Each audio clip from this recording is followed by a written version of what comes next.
another person who is very known as an Padma Shri, Shri Shyam Sunder Paliwal जी, आपसे भी request है कि प्लीज़ आप स्टेज पे आए. हाँ बैठे ना सर, आइए.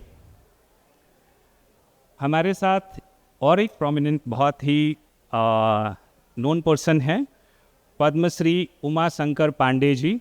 सो आप सब लोगों का स्वागत है इस जल जगार मिशन के लिए.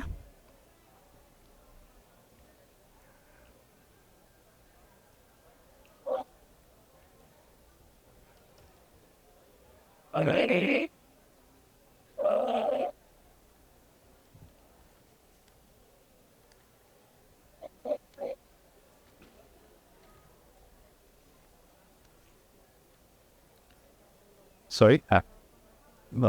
Amber by the time, then I went and get her. You search number. नहीं. मेरी एक और हम लोगों के साथ कहते हैं ना कि अर्बन सेक्टर के सबसे बड़े स्पेशलिस्ट हम लोगों के साथ हैं. तो प्रोफेसर अमिताभ कुंडू सर, आपसे एक रिक्वेस्ट है कि अगर आप प्लीज़ हमारे साथ डायस पे आएँ. हाँ ओके. हमारे साथ हमारे distinguish guest and special guest भी अवेलेबल आ गए हैं. So let me welcome Miss I S. Majumdar कोएट Dwivedi. He is additional secretary department of agriculture and farmer welfare, government of India. हमारे साथ अर्चना वर्मा जी भी हैं. She is additional secretary ministry of Jal Shakti, government of India. और मैं रिक्वेस्ट करूंगा हमारी collector ma'am Namrata Gandhi ma'am, please ma'am आप स्टेज पे आइए. और जब हमारे यहाँ का एक कल्चर है और उस कल्चर के अनुसार से एक बहुत अच्छा ट्रेडिशन है, और उस ट्रेडिशन के अनुसार से हम जब भी कोई यहाँ अतिथि आते हैं तो उनके यहाँ पे दो चीज़ों से स्वागत करते हैं. एक फूल के साथ में, और साथ में हमारी जो ट्राइबल्स के लिए है तीर और कमान. उससे भी पहले एक बहुत अच्छी चीज़ है, जैसे हम लोग कहते हैं ना कि कोई भी प्रोग्राम की शुरुआत हम ज्योति के साथ करते हैं, उस ज्योति की तरह पे क्यों ना हम इस बार थोड़ा सा अलग करें. और हमारे यहाँ पे कहते हैं ना अर्दन पॉट्स, या जो पानी का घड़ा है, उस पानी की घड़े का बहुत महत्व है, जिसमें हमारे हिंदू के मैथोलॉजी के अनुसार से उस पानी के अंदर में कहते हैं कि विष्णु और लक्ष्मी दोनों का वास है. और जब हम कोई भी पूजा करते हैं तो वरुण देवता का आवाहन उसी कलश में करते हैं. तो उसी कलश के उस प्रोग्राम के लिए हम चाहते हैं, और ये 5 कलश रखे गए हैं, पंच कलश है. पंच कलश का भी अपना मीनिंग है. यहाँ पे हमने 4 अलग अलग तरह के वाटर्स को लिया है. Even waste water, treated waste water, ground water, river waters and the normal rain waters. अब इन सब को मिला करके हम इस समुद्र के बीच में रखेंगे जो हमारा मेन अर्दन पॉट्स है. सो let me welcome all of you. Please हम इसकी शुरुआत इस पानी के जल कलश के आरंभ से करें. So I request all of you please join for that. तो एक अच्छी परंपरा जल जगार में जल की बात, जल के साथ और जल के पूजा के साथ ही शुरुआत हो रही है. आप सभी जो आप बैठे हैं, आप सबसे भी अनुरोध है कि खड़े हो के इस ऐसे मौके का सम्मान किया जाए. शुरुआत को एक परंपरा, एक अच्छी परंपरा बनाई जाए कि कैसे पानी जो है हमारे लिए महत्वपूर्ण है, पानी कितना महत्वपूर्ण है. और ये इस बात को है, इस तरह का स्वागत, इस तरह का जो शुरुआत है कार्यक्रम की, ये उम्मीदें दे रहा है कि ये बहुत बेहतर हम करने जा रहे हैं. भविष्य में पानी की बातचीत, एक पानी की चिंता करने जा रहे हैं. ये उसी का एक सिंबल है. और आप सभी की आस्थाएं, आप सभी के विशेष इसको करेंगे. जोरदार तालियां होनी चाहिए यहाँ पे.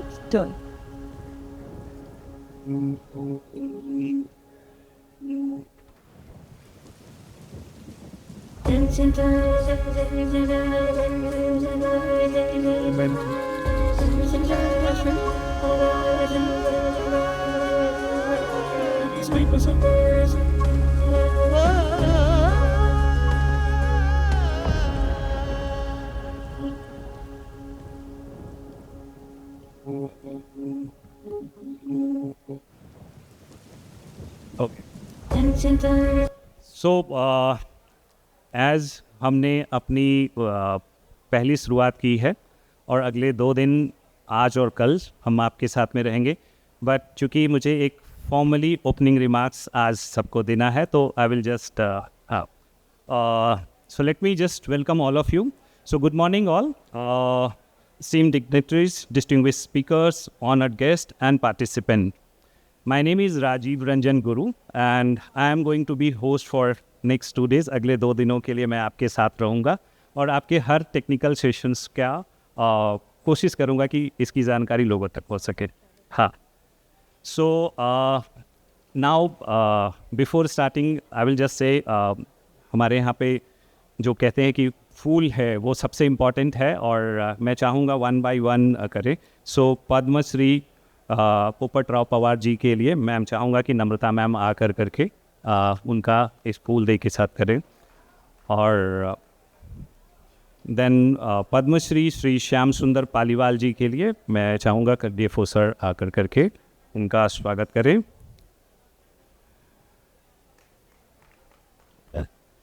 पद्मश्री उमा शंकर पांडे जी का फैसिलिटेशन कपिल जी. लग नहीं रहा है धमतरी में तालियां बज नहीं रही है. मनिंदर कौर द्विवेदी मैम का मैं चाहूँगा कि उनका भी स्वागत सर करें please. Professor Amitabh Kundu sir ma'am अगर आप उनको कर सकें.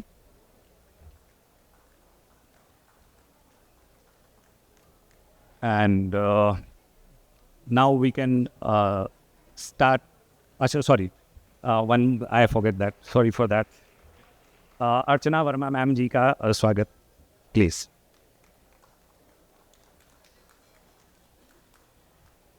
Okay, so let me formally welcome all of you.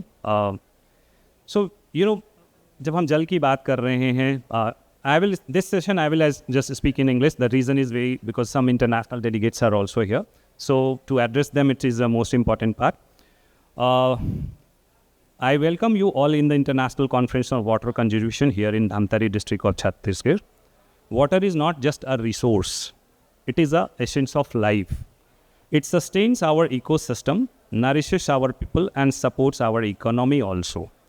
However, with growing population, climate change, and unsustainable practices of water scarcity is being one of the most pressing global challenges in our time. The time to act is now, and we are here today to explore innovative strategy to tackle these challenges. This conference aligned with the vision of and commitment with our Honorable Prime Minister, who has called for Jan Bhagidari's people participation in addressing water issues through Jal Sanchay Abhiyan. The recently launched Jal Sanchay Abhiyan, Jal Bhagidari on 6th of September in Gujarat is a testament to call action to underscores the crucial role that every citizens play in conserving water, raising groundwater levels and building climate resilient cities as well as the climate resilient agricultural program. This initiative is shining example of how collective efforts can make a significant impact on water resources and ultimately our future. Our goals are clear: to boost groundwater levels, promote water conservation, and improve water quality. Together, these efforts will not only build climate resilience but also ensure that future generations inherit sustainable and secure water supply. Throughout this conference, we will hear from pioneers, policymakers, researchers, and community leaders who have been at the forefront of these efforts.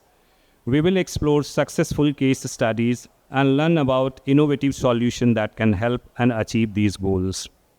Let me first welcome, I will just say, Dr. Namrata ma'am, if you can just start and give the entire concept about this. So I will just.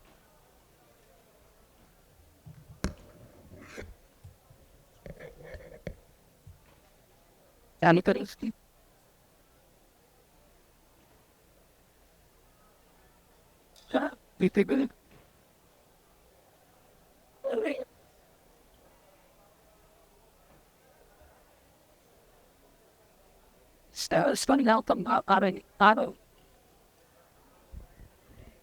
Morning to all of you and thank you very much. बहुत बहुत धन्यवाद हमारा आमंत्रण स्वीकार करते हुए जल जगार महोत्सव की इस वाटर कॉन्फ्रेंस में भागीदारी देने के लिए, पार्टिसिपेट करने के लिए.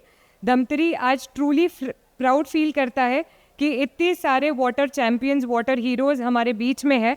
आपसे निश्चित रूप से ज़िले को एक नई प्रेरणा, नई ऊर्जा मिलेगी और हमारा ज़िला जो जल शक्ति अभियान में क्रिटिकल ज़िले में चिन्हांकित था, हम इससे बेहतर करके स्ट्रेस फ्री जोन में जाते हुए एक मिसाल कायम करेंगे. I would just like to briefly present what Jal Jagar Mahotsav is about. Jal Jagar started off as an idea in February, which was to bring about community participation, as rightly said, Nari Shakti se Jal Shakti, in creating structures, maintaining them, and ensuring ownership of those structures. So we started off with Jal Jagar in February. This is an overview of Dhamtari district and how it was water stressed in 2020 and what improvements have been made over the years, over the last 3-4 years because of the Jal Shakti Abhiyan mission that has been going on. We see that we moved from critical to a semi-critical zone. When we started off in February, we did a series of conferences and a series of workshops with Central Groundwater Board, NIT, and we did it with different stakeholders. हमने उद्योगों के साथ किया, किसानों के साथ किया, सारे अधिकारियों के साथ किया, ताकि सभी की ओनरशिप इस चीज़ में आए. यहाँ पे आप देख रहे हैं कि विभिन्न सेक्टर्स को हमने 7 मेजर सेक्टर्स को चिन्हांकित करते हुए उन पे काम किया. Agriculture, forest, urban area, rural area, जल जीवन मिशन, इंडस्ट्री. तो इन चीज़ों को हमने सहयोग करते हुए इस पे काम किया है. जो इंजेक्शन वेल्स बने वो इंफ्रास्ट्रक्चर एरियाज़ में बने. अमृत सरोवर हमने अर्बन रूरल एरियाज़ में बनाए. जो हमारे इंडस्ट्रीज़ है उनको हमने सेंट्रल ग्राउंड वाटर बोर्ड के जो नियम है 2019 के, उससे कंप्लाइंट करवाया इन द नेक्स्ट 6 मंथ्स. हमारी जो पार्टनर ऑर्गेनाइजेशंस है, ज़िले की जितनी NGOs है, सिविल सोसाइटी एक्टर्स है, we got them all under one banner of Saathi. So we have Pradhan, Khoj, Foundation for Ecological Security, we have Samarthan, we have all these organizations working together under one banner, which ensures that all the efforts are accumulated and there is no waste of resources. Jal Jagar was started with Neeraj Wankhede ji, who is the Jal Prahari. We invited him. We identified 20 severely water stressed GPs or Gram Panchayats of the district. And we held day-long programs in those Gram Panchayats. We created conservation structures in those 2-day programs and created mass awarenesses. These are some of the examples of the programs that we conducted. There were some water games also, through which the message for water conservation was communicated to the public. This resulted in, for the first time in our urban areas, we had an entire drainage line system analysis that was conducted by National Institute of Technology, Raipur. So they conducted the entire drainage study and they found out water resistivity points, they found out chokage points, and they told us what action needed to be taken on them. तो pre monsoon जब हमने इन पे काम किया तो इस बार बारिश में जो शहर 11 पॉइंट्स पे डूब जाता था, हमने देखा कि वो इनंडेशन काफ़ी हद तक हमने कंट्रोल कर लिया. तो ये दिखाता है कि अगर कम्युनिटी साथ में आ जाती है तो रियली उसका इम्पैक्ट कितना अच्छा होता है. और शहर के जल संरक्षण की एक्टिविटीज़ में सारे कम्युनिटीज़ ने एक पॉइंट को ओन करके उसका पूरा क्लीनिंग, जो प्री मानसून क्लीनिंग जनरली हम गवर्नमेंट के ओर से करते हैं, उसको कम्युनिटीज़ ने ओन करके एक तालाब को किया. So which was very impactful and very inspiring for the entire district. Under this, for the first time, जो पूरा हमारा plantation activity चला है in this monsoon, we've geotagged each and every site and we've also created stakeholders for each site of plantation that we undertook. So we had around 11 lakh plants that we planted in the monsoon season, and we've geotagged them so that in the next 3 months we can follow up and ensure that survival is also ensured. This is an example of Parastarai village, which we'll hear in detail in the conference. 2 Gram Panchayats in Dhamtari undertook crop rotation throughout the Gram Panchayat this year. That means that in the summer season, they gave up paddy cultivation completely. And this was an initiative by the Gram Panchayat and the farmers themselves, which is very inspiring again, because paddy cultivation in the summer season creates a lot of stress on groundwater resources.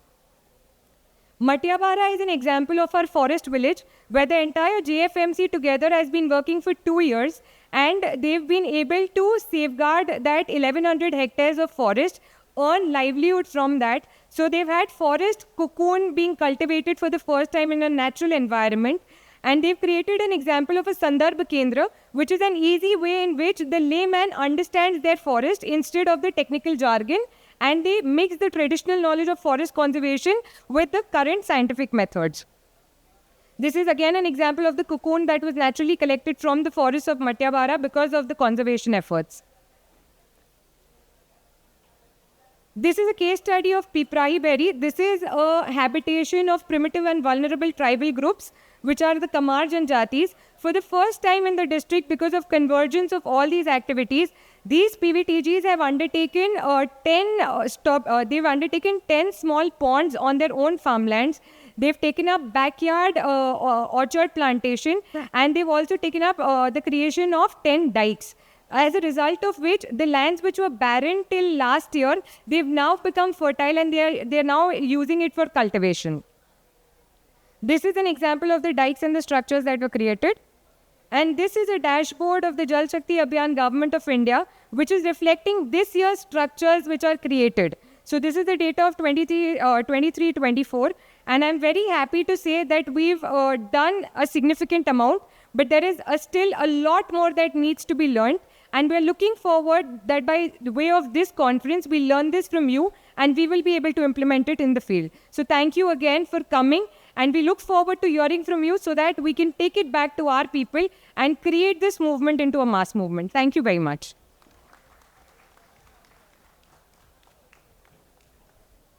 So thank you, ma'am, for briefing about this entire Jal Jagran Abhiyan. And it's so wonderful to get this informations. Now, I would like to invite Maninder Kaur Dwivedi ma'am, if she can address our gathering. And she is an additional secretary, Department of Agriculture and Farmer Welfare, Government of India. So I really want, please, I welcome this.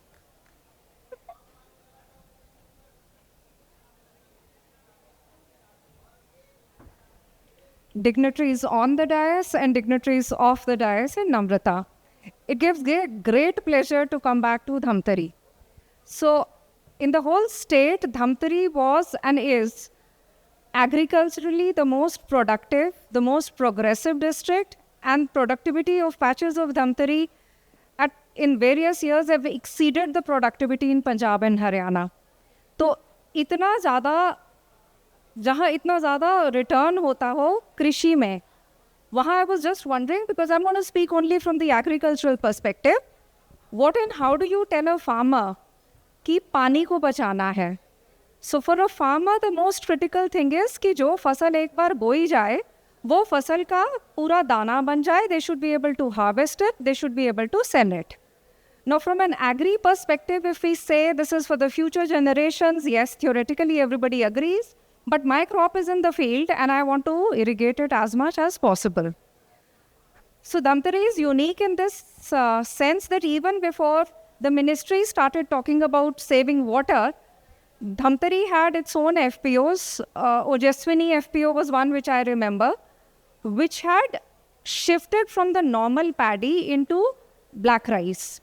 That shifted into crops which were more ecologically sustainable, which took less resources from the soil and which also nourished the soil. So in agriculture, for higher returns, for a long-term return to the farmer, I think what is most important is that they look at agriculture to maximize their own incomes. If we do that vis-a-vis saving water at the same time, it makes sense for the farmers. तो उसमें अगर आप देखें तो क्या क्या हो सकता है.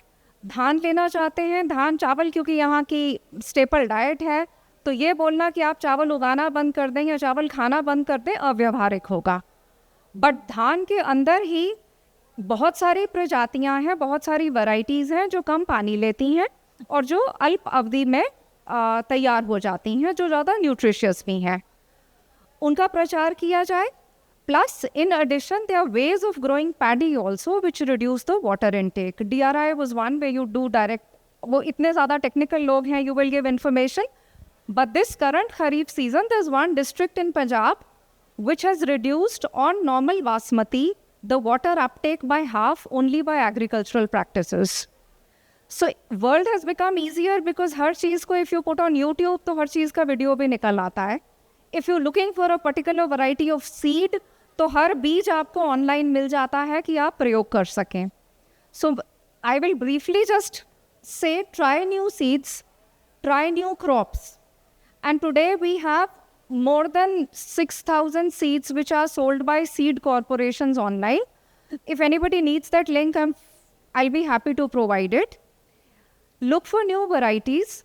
And for a district like Dhamtari, it makes a lot of sense to look at agriculture as a seed producing industry. When we say हमें पानी बचाना है industry के लिए, तो seed production is itself an industry. Improved agricultural practices, they give higher return. तो जो low value crop और water guzzling crop उगाई जाती है, per se it goes away by itself. Within agriculture, there are varieties and there are streams which don't require so much water. When I entered, I just noticed the flowers in front. I'm not sure where they've come from, but flowers take very little water. And there's a district which is close by, Mahasamand, maybe about 80 kilometers. They have a good floriculture practice. So their farmers had converted paddy land to floriculture because it gives you higher returns. You can grow it on degraded soil.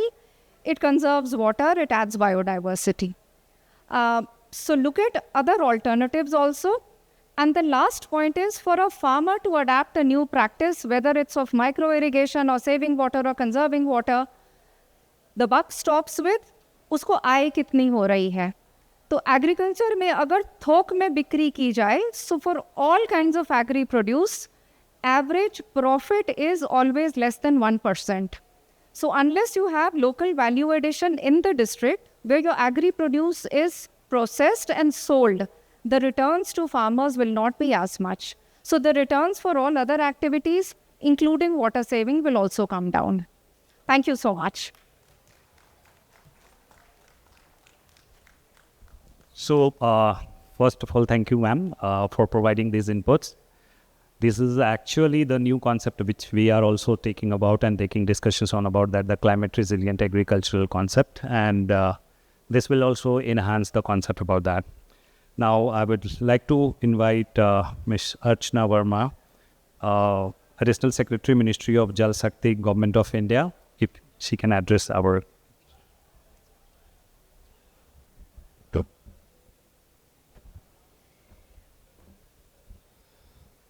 Respected dignitaries on the dais, dear participants, and Namrata, as you can see to my right and perhaps your left, what has been aptly written, that thousands have lived without love, but not one without water. So that is the importance of water. और ये जो importance है, ये हमारे पूर्वज समझते थे. इसीलिए ऋग्वेद में पानी का जिक्र इज़ अपस. उसको हम अपस बोलते थे क्योंकि पानी को प्लूरल माना जाता था. फिर जब ब्रिटिश कॉलोनियलिज्म आया और हमारे जो पूर्वज थे वो बहुत सहजता से, बहुत सारी विधियों से, they were conserving water which was sustainable. But with the coming of colonialism, with the coming of the British, water from being a respected category was just transformed into something which was a utility to serve the cause of irrigation. There were big irrigation projects made and, piped water supply was done. So water lost its respect. So that is why our whole intention of, this Jal Shakti Abhiyan, which the Honorable PM launched in 2019, यही था कि हम अपनी पानी के जो धरोहर हैं, उनके लिए रिस्पेक्ट वापस लाएं. और ये हम अकेले नहीं कर सकते. उन्होंने अपनी मन की बात में कहा, ये तभी पॉसिबल है जब whole of society, whole of government approach हो एंड जन भागीदारी से हो. So he gave this call to action for Jal Sanchay with Jan Bhagidari. And that is how the Jal Shakti Abhiyan was launched, which is premised on the fact that unless there is, participation from the people, we will not be able to achieve the intent of water security for our country. And मैं डराना नहीं चाहती, but हमारे जो studies हैं उनमें साफ लिखा गया है कि अगर हम इसी रफ्तार से जाएं, देन वी आर ऑलरेडी, हमारा जो 1700 metre cube per capita availability है, जो कि एक वाटर स्ट्रेस का मार्क है. India is already a water stressed country. और जिस दिन वो 1000 मीटर क्यूब पर कैपिटा हो जाएगा, it will be a water scarce country. And हम लोग जो है ग्राउंड वाटर एक्सट्रैक्शन के बिगेस्ट एक्सट्रैक्टर्स हैं. We extract more than China and US put together. We extract 25% of our ground water. तो where will we get this water from? Unless, it is ingrained in our mind in the, it is internalized by communities, by our students, by our farmers, by our women, who will be the worst sufferers. And that is why हमारे 5th edition जो जल शक्ति अभियान का है, उसका है नारी शक्ति से जल शक्ति, because women are the biggest campaigners of water. We've seen huge dropout of girl children out of school because they have to go and collect water. We have seen women not being able to, do any other activity because half their time is wasted in walking miles and miles for collecting water. That is why this Jal Shakti Abhiyan is premised on community participation, because हम तो एक कोई scheme बना के चले जाएंगे, but unless community owns it, it won't be sustainable. And that is why our whole focus is on the community, and that is where I'm very happy to see Namrata's concept of Jal Jagat, because what she has tried to do is she has tried to intervene, consciousness about water through various other agencies like folk, like, संस्कृति के ऊपर विचार विमर्श. सो ये बस पानी को बहुत ही अच्छे वे में, not in a boring way, this whole conference and this whole utsav is weaving water around the theme of community, around the theme of Sanskriti, around the theme of youth participation. Abhi Maninder and I just saw कि कैसे एक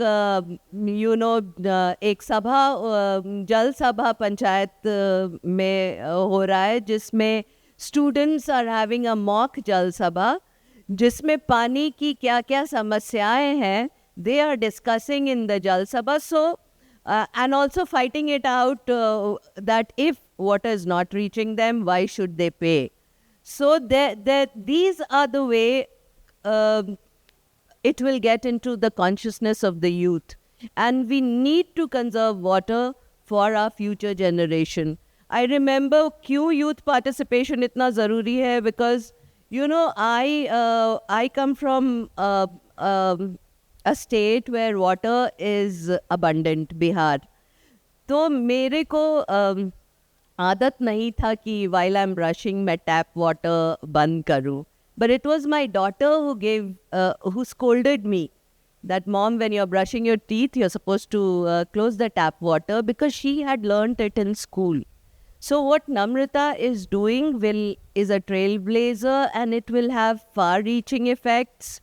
And I also, learnt that not only farmers have given up paddy in some areas, they have also started doing bahishkar of people who are cultivating 2 crops of paddy instead of switching off to some other, less water guzzling product. So it is a very innovative scheme which she has thought.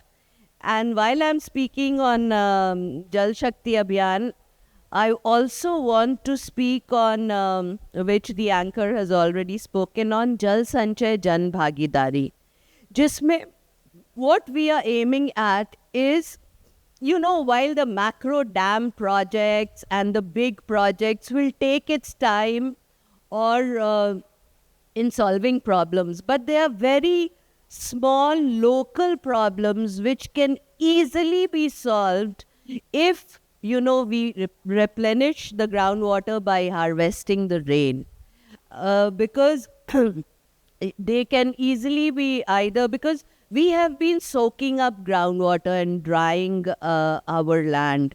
So it's time we give back the rain back to the groundwater.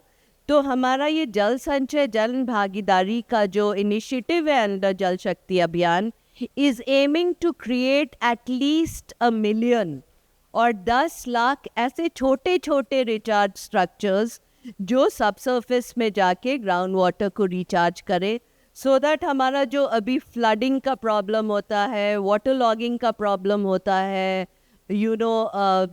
Horticulture के लिए और drinking water के लिए जो supply का पानी होता है, सप्लाई का पानी नहीं पहुंच पाता है, वो छोटी छोटी जो लोकल समस्याएं हैं वो इन सब चीज़ों से हो जाए. और इसके लिए we have sought the participation of village panchayat people, self help group, FPOs, water user association, industries, फिर हमारे जितने भी land owning ministries and agencies हैं जिनके पास बहुत लैंड है, वो भी इन छोटे छोटे आर्टिफिशियल रिचार्ज स्ट्रक्चर्स को बना के जो लोकल प्रॉब्लम है और ग्राउंड वाटर टेबल जो हमारा नीचे चला जा रहा है, कहते हैं कि अगर 1.45 crore rain water harvesting structures बन जाए तो around 185 BCM of water we can save through ground water replenishment by rainwater harvesting. While one Indira Sagar dam only gives 12 BCM of water. So you can imagine the scale if we go for millions and millions of these small harvesting structure. और ये 30,000 रुपए से लेके 1 लाख में बन जाता है. ये we are also seeking RWA's private participation in this. So आप लोग सबसे अनुरोध है कि आप जहाँ भी जाएं इस स्कीम की चर्चा ज़रूर करें, क्योंकि ये बहुत ही कॉस्ट इफ़ेक्टिव है और ये हमारे जो ग्राउंड वाटर का प्रॉब्लम है इसको सॉल्व करेगा. And I hope the other issues which I have seen in the technical sessions जो डिस्कस करेंगे उससे और आइडियाज़ आएंगे which Namrata can share with us. And I wish this conference and this whole महोत्सव a lot of luck, and I hope I know it will go a long way in initiating conversations on a lot of issues of water which we need to think about. And the conversation has started, and all because of Namrata and her team, and really I'm very, very grateful for that. And whatever support you require from us, we are already ready to give you. Thank you. Thank you ma'am. कहते हैं कि जब शुरुआत बहुत अच्छी होती है तो चीज़ें और भी आगे अच्छी तरह से जाती है. और जब हमने कहा कि हमारे ये पंच कलश जो कि अलग अलग तरीके से अलग अलग जगह से आए हुए वाटर्स, उनका हमने शुरुआत किया है. अगले 2 दिन के लिए आपको हमारे साथ रहना है और अगले 2 दिन हम इस पूरे कॉन्फ्रेंस में अलग अलग टेक्निकल्स होगा. सो मैं थोड़ा सा इंट्रोडक्शंस करना चाहूँगा. हमारे जो टेक्निकल्स जो टीम आई है ना, डिग्नेटरीज आई हैं, डेफिनेटली हमारे पास 3 पद्मश्री हैं, professor पापट Rao ji, Shri Shyam Sunder Paliwal ji and Shri Uma Shankar Pandey जी, जिनकी चर्चा बताने की मुझे ज़रूरत नहीं है. डेफिनेटली इनके सारे इन प्रोग्राम्स को हम 1 by 1 सेशन वाइज इनके साथ में करेंगे. हमारे साथ प्रोफेसर अमिताभ कुंडू सर हैं। हम सब लोग इनको अपने गुरु के रूप में पूजते हैं, और जितने अर्बन के लोग हैं, चाहे हम रूरल की बात करें या अर्बन की बात करें, एक ही चीज़ हमें समझ में आती है, जब भी कोई हमें सिखाया है तो वो सर ने सिखाया है। तो एज अ गुरु सर मैं आपको प्रणाम करता हूँ और आपका थैंक यू करता हूँ कि आप यहाँ आए, और हम सब लोगों से 1-to-1 इंटरेक्शंस करेंगे। इसके साथ साथ मेजर जो हमारा टेक्निकल सेशन है, मैं उसके बारे में थोड़ा सा आपको पहले बता दूं और ब्रीफ करूं हमारे स्पीकर्स के बारे में, एंड देन फिर ब्रेक करेंगे चाय के लिए, और फिर 1 by 1 हम सब लोगों को अपने सेशन के अनुसार से चलेंगे। तो हमारा पहला सेशन है community lead water governance and initiative, जिसको मॉडरेट कर रहे हैं हमारे चीफ एडिटर अर्बन अपडेट के अभिषेक पांडे जी। उनके साथ पद्मश्री पोपट राव पवार जी रहेंगे, और डॉक्टर राकेश कुमार, जो कि once again sir thank you so nice to coming you.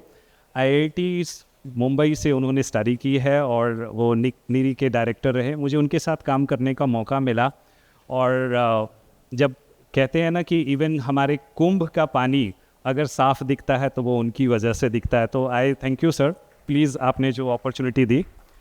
We have doctor Girija K Bharat. आपका नाम ही भारत है, तो फिर मैं आपके बारे में क्या बोलूं, और definitely I would like to listen more about your initiative about the climate resilience and water resources management in India.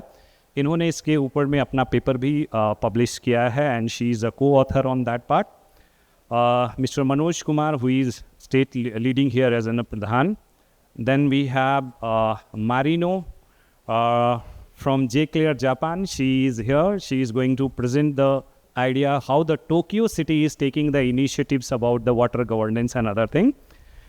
And then Dr. Praveer Kumar Nayak, who is the regional director, Central Groundwater Board. ये हमारे साथ में होंगे, and जो कि community mobilization for sustainable management in groundwater, specially in Dhamtari district Chhattisgarh को address करेंगे।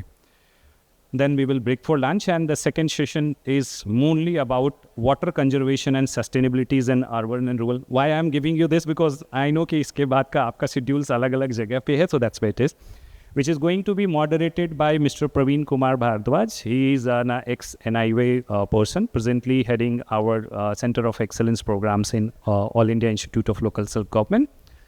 We have Professor Dr. Vicky Anand from IIT Jodhpur. I recently met him, and I got an opportunity to work along with him in a Jal Jeevan Mission program. We have Dr. and Professor Sudeep Mitra sir from IIT Guwahati. एक ही चीज़ कहना चाहता हूँ कि इस sector में या water के ऊपर काम करने के लिए सर ने मुझे सिखाया है, so I am proud to be an his self.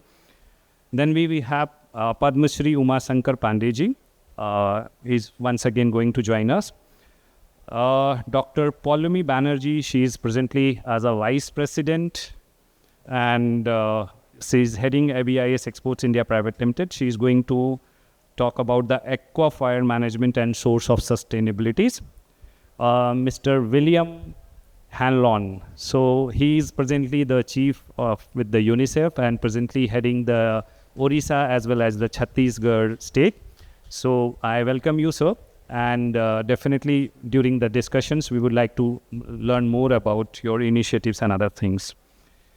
Then we have once again Mr. Jayanatha Vijay Singha. He is from WWF Climate Chair, and this will be he is from Sri Lanka, and उनके इस initiatives को भी हम लोग करेंगे, and then further उस discussions पे आगे बढ़ेंगे। और now as timing is there, so I will just break और 1 by 1 सर करेंगे। लेकिन सर आपसे एक छोटी सी रिक्वेस्ट है, आप लोग एक एक छोटा छोटा रिमार्क्स, ताकि हमारे सारे ऑडियंस के लिए, just for 1 minutes, and then we can break for this. So let me call Popat Rao Pawar ji, अगर आप थोड़ा सा अपना व्यू। आज यहाँ महानदी के किनारे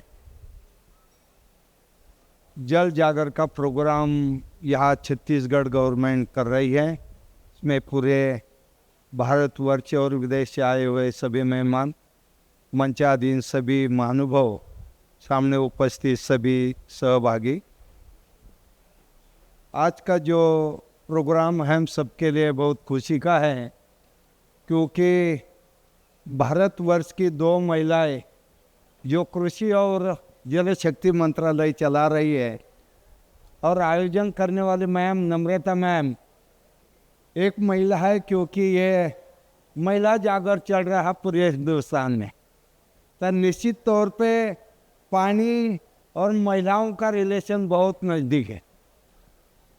तो आज हम सब लोग मिलके तय करेंगे, जो 75 साल हमारे अमृत महोत्सव हम सेलिब्रेट कर चुके हैं, तो अभी हम पंजाब सामने रखे आगे के 25 साल का नियोजन अगर करेंगे तो जो पानी की कमियां है आगे जाके वो दूर करने में सफल हो जाएंगे। इसलिए दिल्ली की पॉलिसी और गांव के इम्प्लीमेंटेशन की जिम्मेदारी जिस सिस्टम पे है, चाहे वो पंचायती राज हो, डिस्ट्रिक्ट लेवल एजेंसीज हो, स्टेट लेवल फंक्शनरीज हो, कॉरपोरेट हो या एनजीओ मूवमेंट, अगर सब जन मिलके हम रिचार्ज जितना कर रहे हैं उससे हम 80% ही यूज करेंगे वाटर बैंक कंसेप्ट से, और 20% हम जो हमारा स्टॉक करके ग्राउंड वाटर में रखेंगे, तो मुझे लगता है पानी की कमियां बहुत जल्दी वो कमी दूर करके एक पानीदार देश हम बनाएंगे। क्योंकि दुनिया को सबसे पहला जल पूजन का महिमा कहाँ से है? सिंहस्थ कुंभ मेला से। और दुनिया का पहला वाटर शेड कहाँ बना है? तो राजा भगीरथ, ये पहले चीफ इंजीनियर थे भारतवर्ष के, जिन्होंने top to bottom ridge to valley concept से वाटर शेड का पहला प्रयास किया था। और कपिल मुनि वो पहले डायरेक्टर जनरल थे भारतवर्ष के ग्राउंड वाटर सर्वे डिपार्टमेंट के, क्योंकि उनके पास एक्यूफर्स का नॉलेज। और गंगा जी तो प्रेरणादायी है, वो स्वर्ग से आने के लिए तैयार हो गई, लेकिन उन्होंने भगीरथ को यही कहा, अगर मैं नीचे आ जाऊंगी भारतवर्ष में तो बाढ़ के लपेट में सब कुछ चला जाएगा, इसलिए तू भगवान शिव जी की आराधना कर। तो फिर शिव जी के पास चले गए, कहाँ? कैलाश। तो शिव जी ने जटाओं में समा लिया। तो भगवान शिव जी पहले डायरेक्टर जनरल थे फॉरेस्ट अकादमी देहरादून के, जिन्होंने रीच टू वैली म्हणजे वन संवर्धन, मृद संवर्धन, जल संवर्धन और पशु संवर्धन का इंटीग्रेटेड अप्रोच से प्रयास किया था। क्योंकि सारे एशियन कंट्रीज का पानी का मेन सोर्स है वो तिब्बत के लैंड यानी मानस सरोवर है, सारे एशियन कंट्रीज का। इसलिए हम सबको मिलके अगर हिमालय को हम सब बचाएंगे, और इसके लिए पश्चिमी घाट का संरक्षण करना बहुत जरूरी है।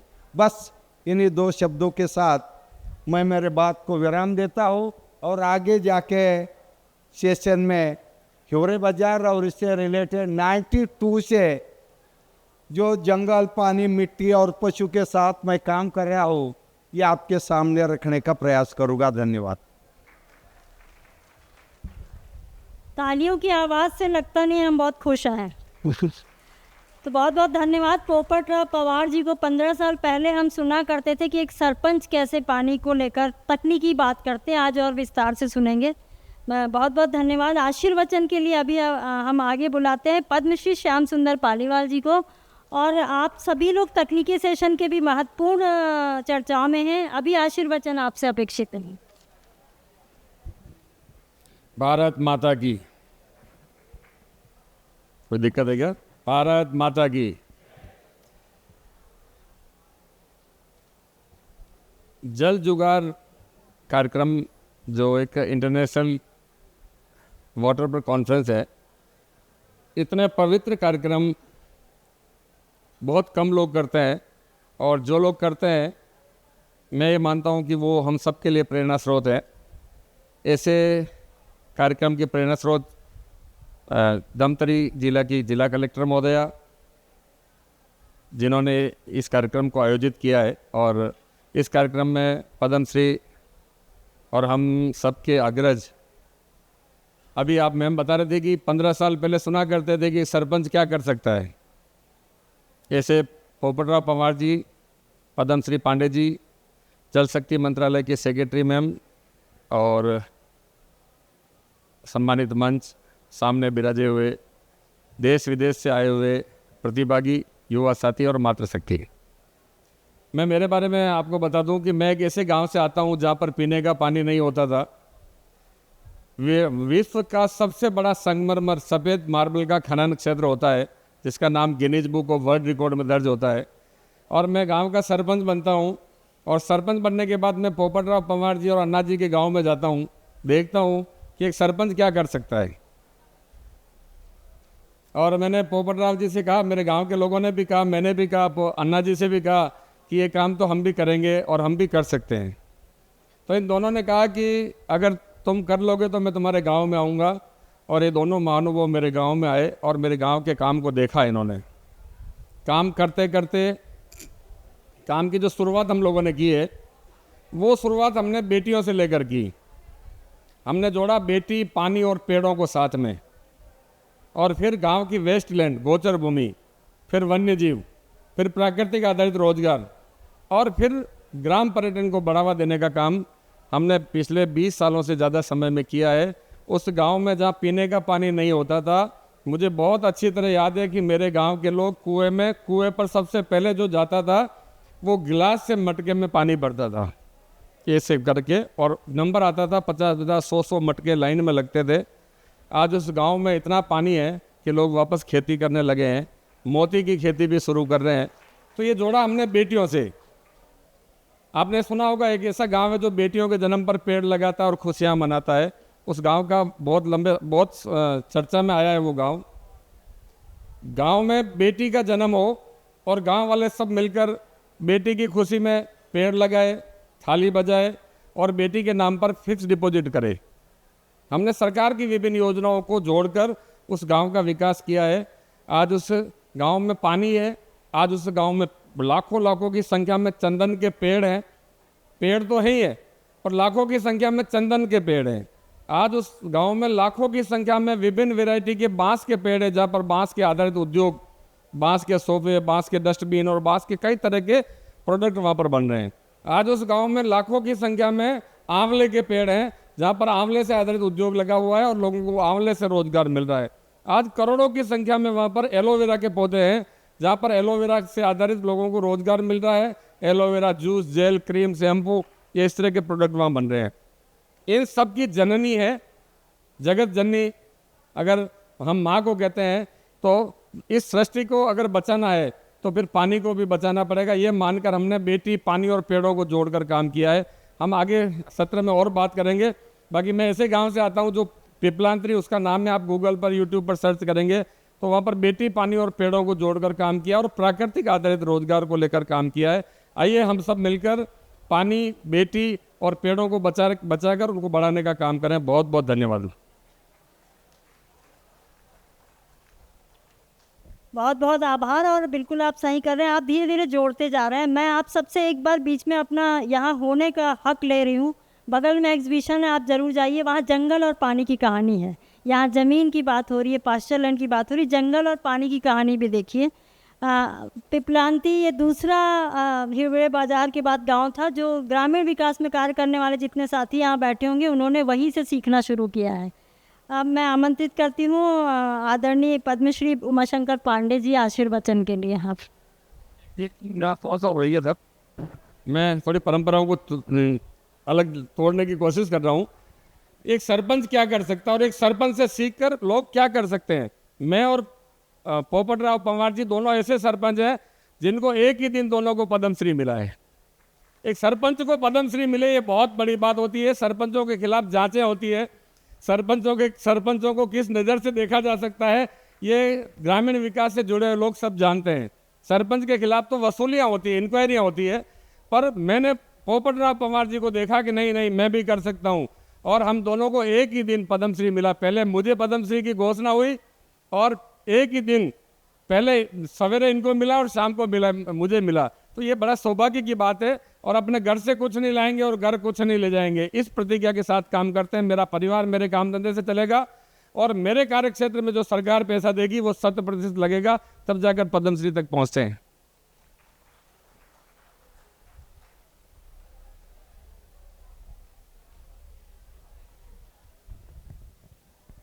मंच पर उपस्थित मेरे बड़े भाई तुल्य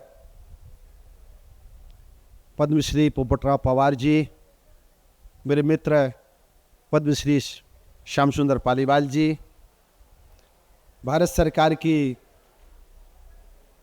अपर सचिव माननीय अर्चना वर्मा जी, भारत सरकार ग्रामीण विकास मंत्रालय की अपर सचिव माननीय द्विवेदी जी, प्रोफेसर साहब, इस ज़िले की सम्मानीय जिलाधिकारी गांधी जी।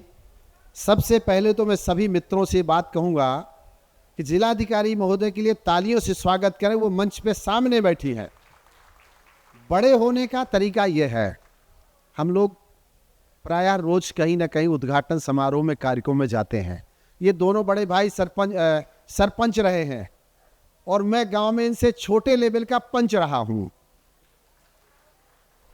और पंच से राज्य पुरस्कार, फिर नेशनल अवार्ड, फिर इंटरनेशनल अवार्ड और सेवा के क्षेत्र में पद्मश्री सम्मान तक मुझे जाने का अवसर मिला है। पानी को थोड़े समय में बात कहने की बात कही है, ऐसे जिलाधिकारी बहुत कम मिलते हैं। मेरे यहाँ अर्चना मैडम का जाना हुआ है, जो जमीन पे बैठकर सामने श्रोता बने, ये आने वाली पीढ़ी के लिए एक बड़ी बात है। डीएफओ साहब भी बैठे हैं सामने। मैं पानी का विद्यार्थी हूँ, पानी पढ़ता हूँ और पढ़ाता हूँ। आप मेरे काम के बारे में देखना चाहें तो गूगल पे सर्च करिए, 100 से अधिक डॉक्यूमेंट्री आप मेरे काम के बारे में देख सकते हैं। खेत पर मेड़ मेड़ पर का नारा माननीय प्रधानमंत्री जी ने अपनी मन की 100 बार की बात में 4 बार हमारे बांदा के काम का उल्लेख किया है। पूरे देश भर के प्रधानों को पत्र लिखा है, खेत पर मेड़ बनाइए, परंपरागत तरीके से पानी रखिए। मेरा मॉडल 470 ग्राम पंचायतों में लागू हुआ, फिर 1 लाख गांव में लगाया, फिर नीति आयोग ने कहा एक मॉडल माना, फिर माननीय जल शक्ति मंत्रालय ने एक नारा दिया, हर गांव बनेगा जलग्राम जखनी की भांति। तो 1050 जलग्राम भारत सरकार ने जल क्रांति अभियान में जखनी के लिए किए, और अटल भूजल योजना जो 6000 करोड़ रुपए की है, वो जखनी मॉडल और हिबड़े बाजार मॉडल पर माननीय तत्कालीन सेक्रेटरी यूपी सिंह साहब ने जा करके वो बनाई। मेरी कोई एनजीओ नहीं है, संस्था नहीं है, कोई कार्यालय नहीं, कोई ऑफिस नहीं है। 1 नया रुपया मैंने 35 साल में अनुदान नहीं लिया है। मेरे यहाँ की कलेक्टर अभी दुर्गा शक्ति नागपाल जी थी, और ना मेरे पास बिजली है, न पंखा है, न टीवी है, न कूलर है। मैं गांव में, जिस गांव में रहता हूं, जहां मैंने काम किया है, वो उस इलाके में बांदा से चित्रकूट मालगाड़ी में पानी जाता था। सबको पता है बुंदेलखंड में मालगाड़ी से पानी जाता था। लेकिन आज ये बात दावे के साथ मैं नहीं कह रहा, सरकार कह रही है, उस इलाके में मालगाड़ी से धान आ रहा है, और जहां से भूखा बुंदेलखंड, प्यासा बुंदेलखंड कहते थे, उत्तर प्रदेश में सर्वाधिक गेहूं पैदा करने का रिकॉर्ड बांदा मंडल के पास गया है, जहां से मैं आया हूं। तो मुझे लगता है कि पानी की चर्चा, पुरखों के जल जोड़ने के जो बेजोड़ तरीके हैं, जब हम पैदा हुए तो माँ के पेट में थे तो पानी में थे, जब बाहर आए नहवाए गए तो पानी से नहवाए गए, जब अंतिम हमारी यात्रा हुई तो पानी से नहवाए जाएंगे, और जब चिता पे रखे जाएंगे तो घड़े में पानी की परिक्रमा होगी, और जब वो राख बनेगी तो कहाँ डाली जाएगी? पानी में डाली जाएगी।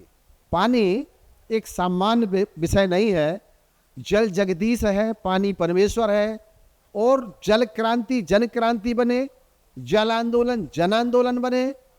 पानी सरकार का विषय नहीं है, समाज का विषय है।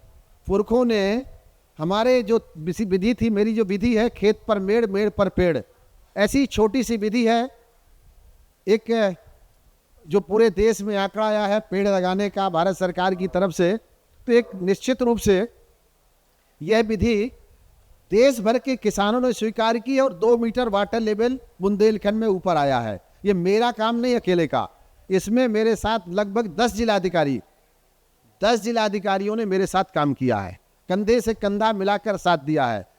हम किसी राजनीतिक दल में नहीं है, कभी जीवन में चुनाव नहीं लड़ना है, राजनीति नहीं करनी है, सरकारी कोई पद नहीं लेना है। जल जीवन का एक्सीलेंट मॉडल मेरा गांव था, और जून में मेरे गांव में 10 फीट पर पानी रहता है कुओं में। अब मैडम तो गई हैं, देख करके आई हैं, एक मॉडल जखनी पूरे देश में चर्चित है।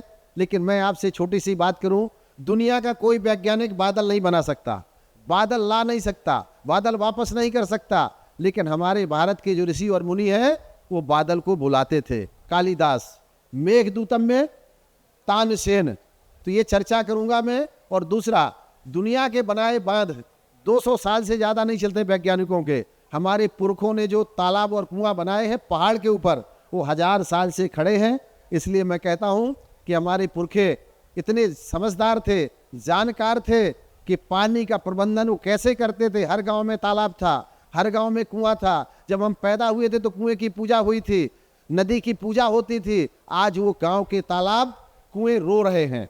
हालांकि गांधी जैसे जिलाधिकारी अगर हर जिले में हो, मैडम अर्चना जैसी अधिकारी हर जिले में हो, पोपटराव पवार जी, हमारे पालीवाल जी, ऐसे बहुत सारे साथी हमारे मित्र हैं। चूँकि मैं पद्म सम्मान एसोसिएशन का एक जो हमारा पद्म विचार मंच है उसका मैं सेक्रेटरी जनरल हूँ, इस नाते मैं जानता हूँ कि पद्म सम्मान में बड़े बड़े कोहनूर हैं, हीरे हैं। और इस देश में माननीय राष्ट्रपति जी कह रही थी वाटर वीक में, माननीय अर्चना जी थे, उन्होंने 2-3 बातें कही थी, ज़्यादा समय नहीं, फिर हम सेशन में अपनी बात करेंगे। माननीय राष्ट्रपति जी ने कहा कि आने वाली जो हमारी निधि है वो बच्चे हैं, हमको पानी की पाठशालाएं और ऐसी पाठशालाएं हर गांव में शुरू करें जो जलाशय के समीप हो, बच्चे पानी पढ़ेंगे। दुनिया में पानी का विश्वविद्यालय नहीं है, हमारे पास IIT है, IIM है, विश्वविद्यालय है। मेरे मन में विचार है कि एक पानी का विश्वविद्यालय सरकार बनाए या हम बनाए, कुछ भी करें, पर पानी का एक विश्वविद्यालय दुनिया में होना चाहिए। हर गांव में पानी की पाठशाला होनी चाहिए, किसान पढ़ाएं और छात्र के जो सारे, जैसे वाटर लिटरेसी, हम जल साक्षरता चलाएं। साक्षर भारत जैसी अभियान चला था, मुझे पूरा विश्वास है पानी बनाया नहीं जा सकता, केवल बचाया जा सकता है। और हम सबको मिलकर के इस देश में, अभी 5 जल योद्धाओं की बात हुई, एक जल योद्धा थे महारानी अहिल्याबाई होलकर, जिन्होंने बहुत सारे तीर्थ स्थल पे तालाबात कुएं बनाए। दूसरी जल योद्धा थी महारानी दुर्गावती, जिन्होंने गोंडवाना में एक सहित इलाकों में तालाब बनाए। तीसरे जल योद्धा थे महाराज भोज, जिन्होंने भारत का सबसे बड़ा तालाब बनाया। और चौथे जल योद्धा थे माता अनसुईया, जिन्होंने मंदाकिनी लाई। और 5वें जल योद्धा थे महाराज भागीरथ। तो मैं बाद में चर्चा करूंगा, हम सब मिल करके। और जिलाधिकारी जी, आप जैसा आपका नाम है वैसे ही आपका काम है। मैं चूँकि पानी का विद्यार्थी हूँ, मेरा सेशन जब होगा लोग सुनते हैं, देश भर के बच्चे सुनते हैं, देश भर में जाता हूँ, घूमता हूँ, पानी पानी चिल्लाता हूँ। और आज ये सौभाग्य है हमको कि एक देश के बड़े ऐसे व्यक्ति का नेतृत्व मिला है जो पानी की बात हर विषय करते थे। अभी पिछले दिनों भी मन की बात उन्होंने हमारे बुंदेलखंड के 2 जगह का उल्लेख किया है, झांसी का और छतरपुर का, इसलिए उत्साह बढ़ाते हैं। मैं चाहता हूं कि हम सब मिल करके, बड़े जो देश भर से हमारे विशेषज्ञ आए हैं, उन सबका हमको मार्गदर्शन मिलेगा, आशीर्वाद मिलेगा। और ये पानी का विषय एक दिन का नहीं है। गांधी जी, आपने, एक गांधी ने आज़ादी दी थी, अब गांधी नहीं आएगा, स्वराज्य आज़ाद हो गया भारत, लेकिन जल स्वराज्य के लिए जो आपने अभियान शुरू किया है, मुझे पूरा विश्वास है और मेरी शुभकामनाएं हैं कि आपके इस अभियान को, एक मॉडल छोटे से शुरू होता है। किसी भी हिमालय की यात्रा 2 कदम से शुरू होगी। छोटे छोटे प्रयास बड़े परिणाम लाते हैं। हम अकेले बांध नहीं बना सकते, अकेले तालाब नहीं बना सकते, अकेले कुआं नहीं खोद सकते, लेकिन खेत पर मेड़ बना करके मिट्टी भी रोक सकते हैं, पानी भी रोक सकते हैं। और हम जब तक समाज नहीं जुड़ेगा तब तक कोई काम नहीं होगा। आपने समाज को जोड़ा है, बड़े बड़े विशेषज्ञ यहाँ बैठे हैं। अर्चना जी अक्सर ये बात कहती रहती हैं कि गांव में काम करने की ज़रूरत है। हम शहर की अपेक्षा गांव में जो वाटर विलेज मेरा कॉन्सेप्ट था, वो उस काम को लेकर हम चले हैं। फिर हम 3 बजे जो हमारा समय उस पर चर्चा करेंगे, बताएंगे। और आप सबका स्वागत है, वंदन है, अभिनंदन है। हम पद्मश्री के रूप में नहीं आए, एक पानी के विद्यार्थी के रूप में गांधी जी आपके बीच में आए हैं। नीरज हमको कई बार बताए कि कार्यक्रम है, कल हमको फिर लखनऊ रहना है, परसों ABP का कार्यक्रम है, बनारस रहना है, इसलिए घूमते रहते हैं हम लोग। पवार साहब हम लोगों के नेता हैं, हम लोगों के मार्गदर्शक हैं। बहुत बहुत धन्यवाद। जय हिंद, वरुण देवता की जय। बहुत बहुत धन्यवाद, आपने उत्साहवर्धन किया है और लगता है ये उत्साह लंबा जाएगा और हम आपको विश्वास दिलाते हैं।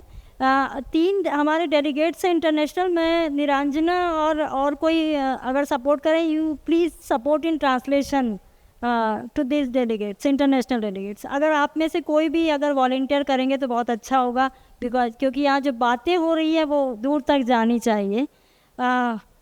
अब मैं एकदम आज के इस सत्र के औपचारिक उद्घाटन के सत्र के अंतिम आशीर्वचन के लिए अमिताभ कुंडू सर को आमंत्रित करती हूँ। मैं आप सभी को कि अभी रूरल की बहुत बात हो रही है, लेकिन अर्बन प्लानिंग में अगर देश में नाम आता है सबके ख्यालों में तो सिर्फ आपका नाम आता है।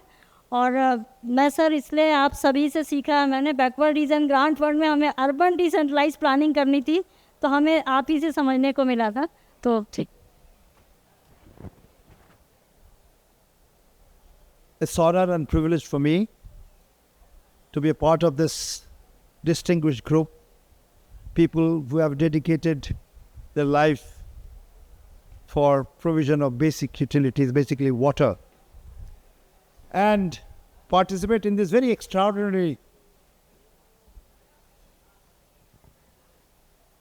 mission and a vision organized by Namrata ji at the ground level. I've never in my life attended a program of this standing, international standing, at a district level, in a district which is one of the most backward ones in the country, in a state which is also one of the most backward ones.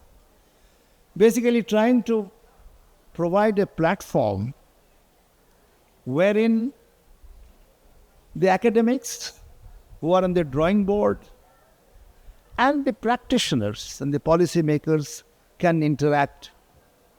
The problems at the local level can be presented in front of national and international experts to discuss. And that's a major, major initiative.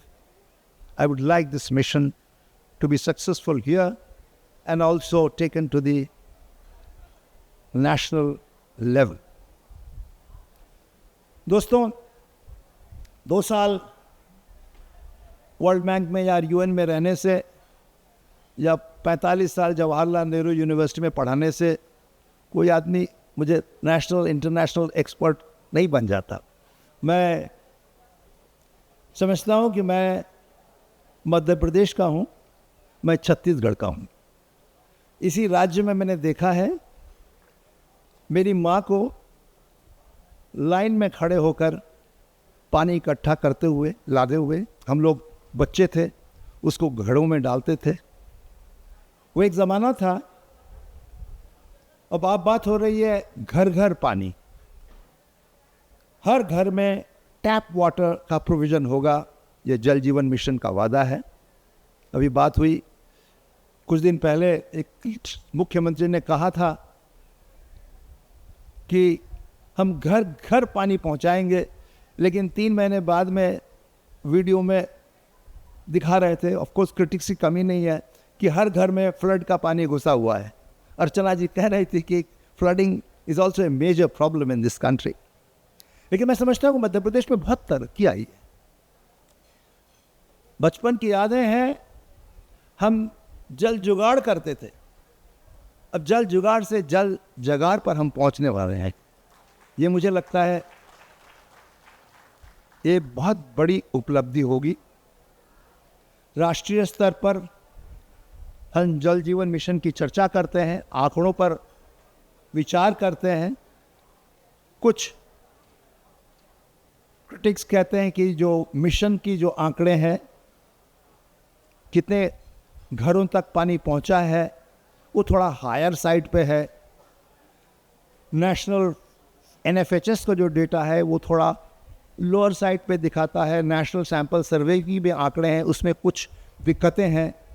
इन सब को हम लोग discuss करते रहते हैं। राष्ट्रीय स्तर पर प्राइम मिनिस्टर्स एडवाइजरी कमेटी से भी ये कहा गया है कि NFHS के आंकड़ों में कुछ प्रॉब्लम है, लेकिन वो तो नेशनल डिस्कशन है। बड़ी उम्मीद से हम लोग यहाँ पर आए हैं देखने के लिए एक जिले स्तर पर किस तरह हम इंटरवेंशन कर सकते हैं और ऐसा प्लेटफॉर्म बना सकते हैं जिसमें academics, administrators and policymakers, they can sit together and discuss, and the local level problems can be brought in with the international experts, with the people who have worked in the field for years to get their viewpoint.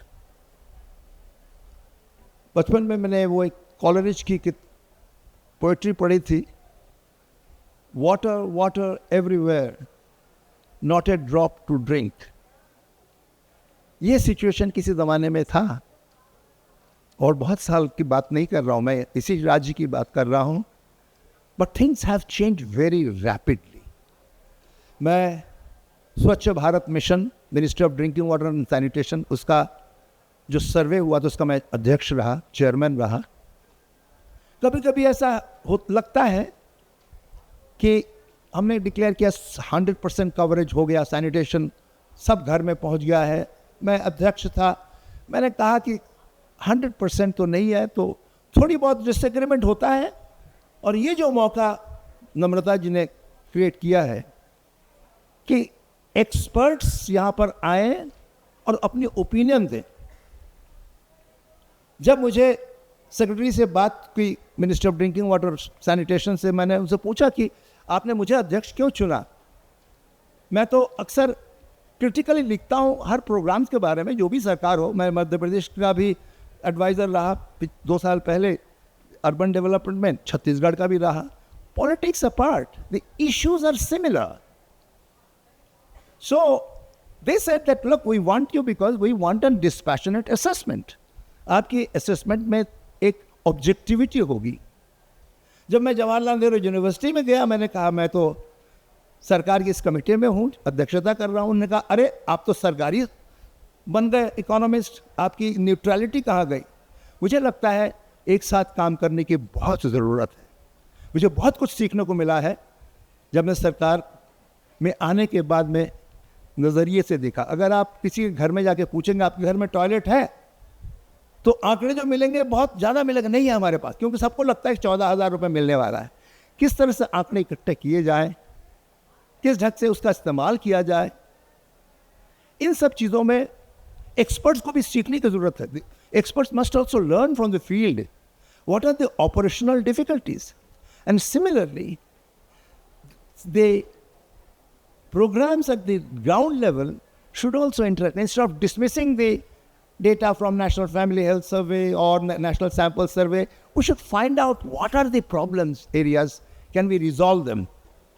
In this context, मैं दोबारा नम्रता जी का शुक्र अदा करना चाहूँगा कि उन्होंने इस प्लेटफॉर्म को बनाया जिसमें practitioners, politicians and academics can sit together, national, international and the local level can sit together. आंकड़ों पर मैंने बहुत बहस कर लिए हैं. मैं बड़ी उम्मीद से आया हूँ कि ग्राउंड लेवल पर मैं देखूँ कि क्या कार्यक्रम हो रहा है, जिसके बारे में मैं बहुत कुछ सुनता रहा हूँ पिछले 2 महीनों से. धन्यवाद.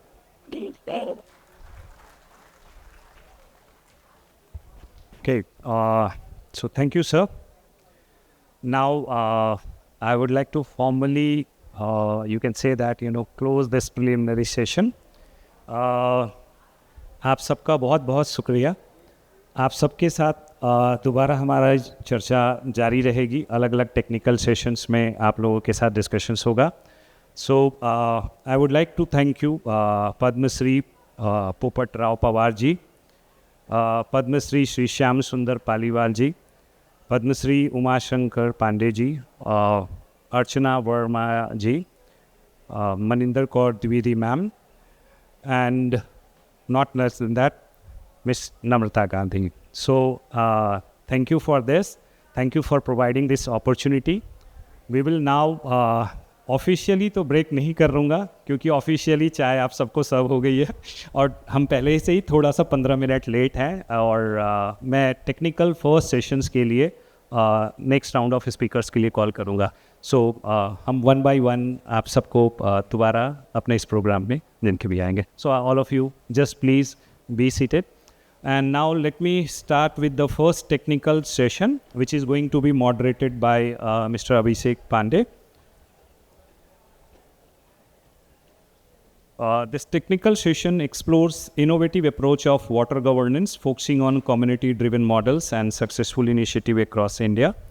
Participants will engage in discussions on empowering local stakeholders, implementing decentralized water management system, and promoting sustainable water use.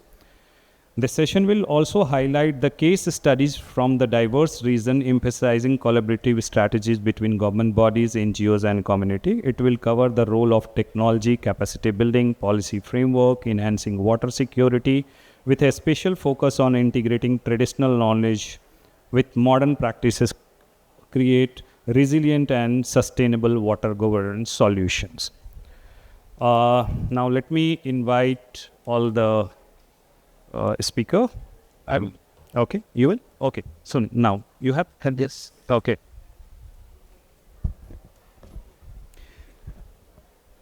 Good afternoon, everyone. We had a very good beginning of the first session. Now, I would like to invite the speakers in this session. First, Mr. Popatrao Baguji Pawar. I will request you to please join us on the dais for this session. Popatrao Baguji Pawar is the former Sarpanch of Hiwari Bajar, a Gram Panchayat in Ahmednagar district of Maharashtra. He was the only postgraduate in the village. In 2020, he received the Padma Shri honor from the Government of India. This is the civilian award accorded by the Government of India for his contribution in the field of social work. He is the Executive Director of Maharashtra State Government's Model Village Program. He is credited to have transformed it from an improvised village into a model of development that the Government of Maharashtra wishes to implement across the state. Welcome, sir. In this session, we have Dr. Rakesh Kumar, former Director CSIIR, NEERI. Please, sir, join us on the stage. Dr. Rakesh Kumar is a renowned environmental engineer and the former Director of National Environmental Engineering Research Institute in Nagpur. He has made significant contributions in air pollution control, environment risk assessment, solid waste management, and water resource management. His work spans over 3 decades, during which he held various leadership roles at NEERI and contributed to key national and international environmental initiatives. I would also invite Dr. Girija Bharat, Director Mugama Consultants, for this initiative, for this session. Dr. Girija. Welcome, ma'am, on the stage. Dr. Girija Bharat is an international expert with over 30 years of experience in the fields of water quality, water resource management, sanitation, and chemical pollution control, particularly focused on persistent organic pollutants. She holds a PhD in chemistry and has served in various roles, including as a scientist with the Council of Scientific and Industrial Research and as a presidential scholar at George Mason University, USA. Welcome, ma'am. We have Mr. Ranjan Panda, widely recognized as the waterman of Odisha and a climate crusader, has been a key figure in environmental conservation for over 25 years. This just so happens that his work on Mahanadi conservation has been remarkable, and he has received many awards for his initiative in water conservation, climate change advocacy, and human rights across Odisha and India. Now we have our colleague from Japan, from Jake Lear, and Deputy Director of Tokyo Metropolitan Government. So she brings experiences from Tokyo that what Japanese city is doing in water conservation and how they are engaging people, local community in ensuring water conservation. She was mainly involved with projects related to environmental conservation under the TMG, Tokyo Metropolitan Government, with a vast background in environmental issues. She has a specialized knowledge pertaining to water conservation as well as community engagement. During the Jal Jagar Mahotsav, she will talk about how TMG overcame the issue of water shortage in the early 1960s. We also have Dr. Prabir Kumar Nayak, Regional Director for the North Central Chhattisgarh region at the Central Ground Water Board under the Ministry of Jal Shakti. Mr. Prabir, please join us on the dais. We also have Mr. Manoj Kumar, State Lead of Pradhan. I would request you to please join us on the stage. So without further ado, I would like to just brief you about this particular session, and then we will go ahead that we will listen from the experts that what kind of initiatives have brought transformation at local level. Before we start, because I represent All India Institute of Local Self-Government, that is an old institution with history of almost 100 years. All India Institute is working with urban local bodies and local governments at rural level to help them understand the evolving issues of local governance. That includes water-related issues. We are doing this since 1926, when India was not independent, it was under British rule. So right now we are doing one project just to set a context that why community engagement is important. So we are supporting Global Covenant of Mayors, South Asia. That is a body of almost 13,000 mayors all across the world from different regions, from Latin America, South Asia, Southeast Asia, Japan, China, and different other parts of the world, Eastern Europe.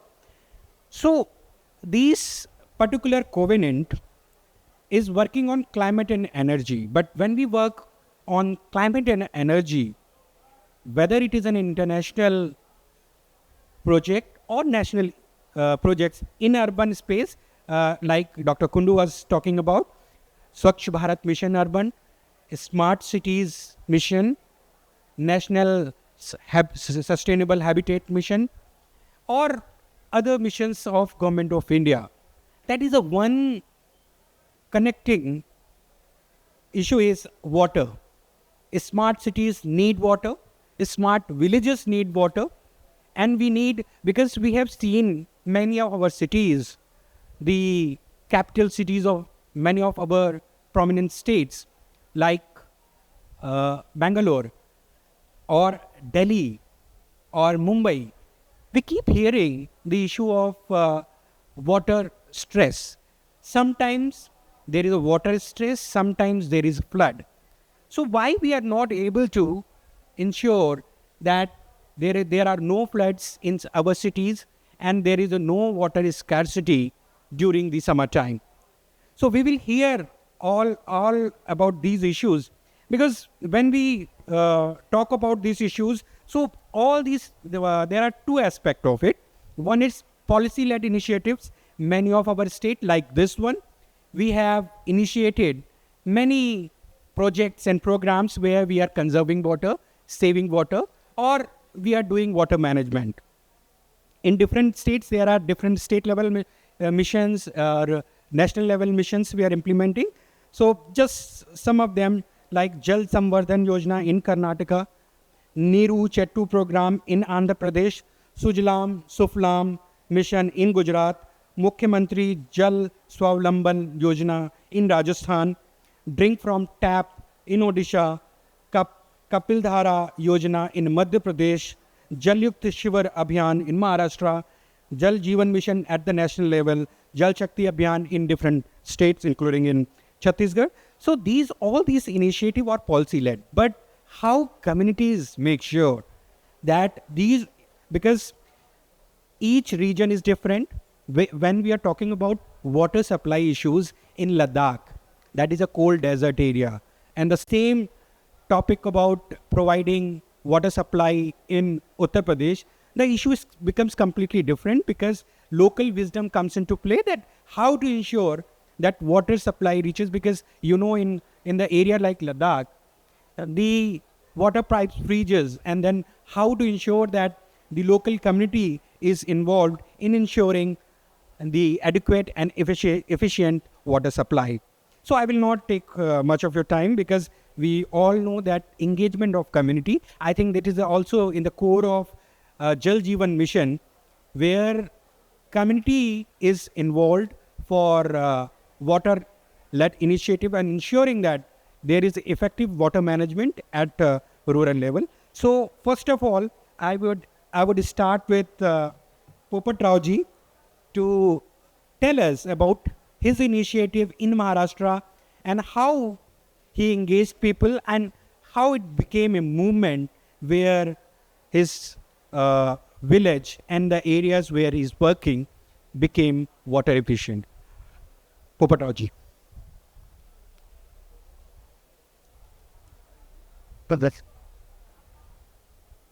हम अब सब लोग पानी के ऊपर संगोष्ठी करने के लिए यहाँ महानदी के तट पर उपस्थित है। सभी मंचाधीन सामने उपस्थित सभी महानुभाव,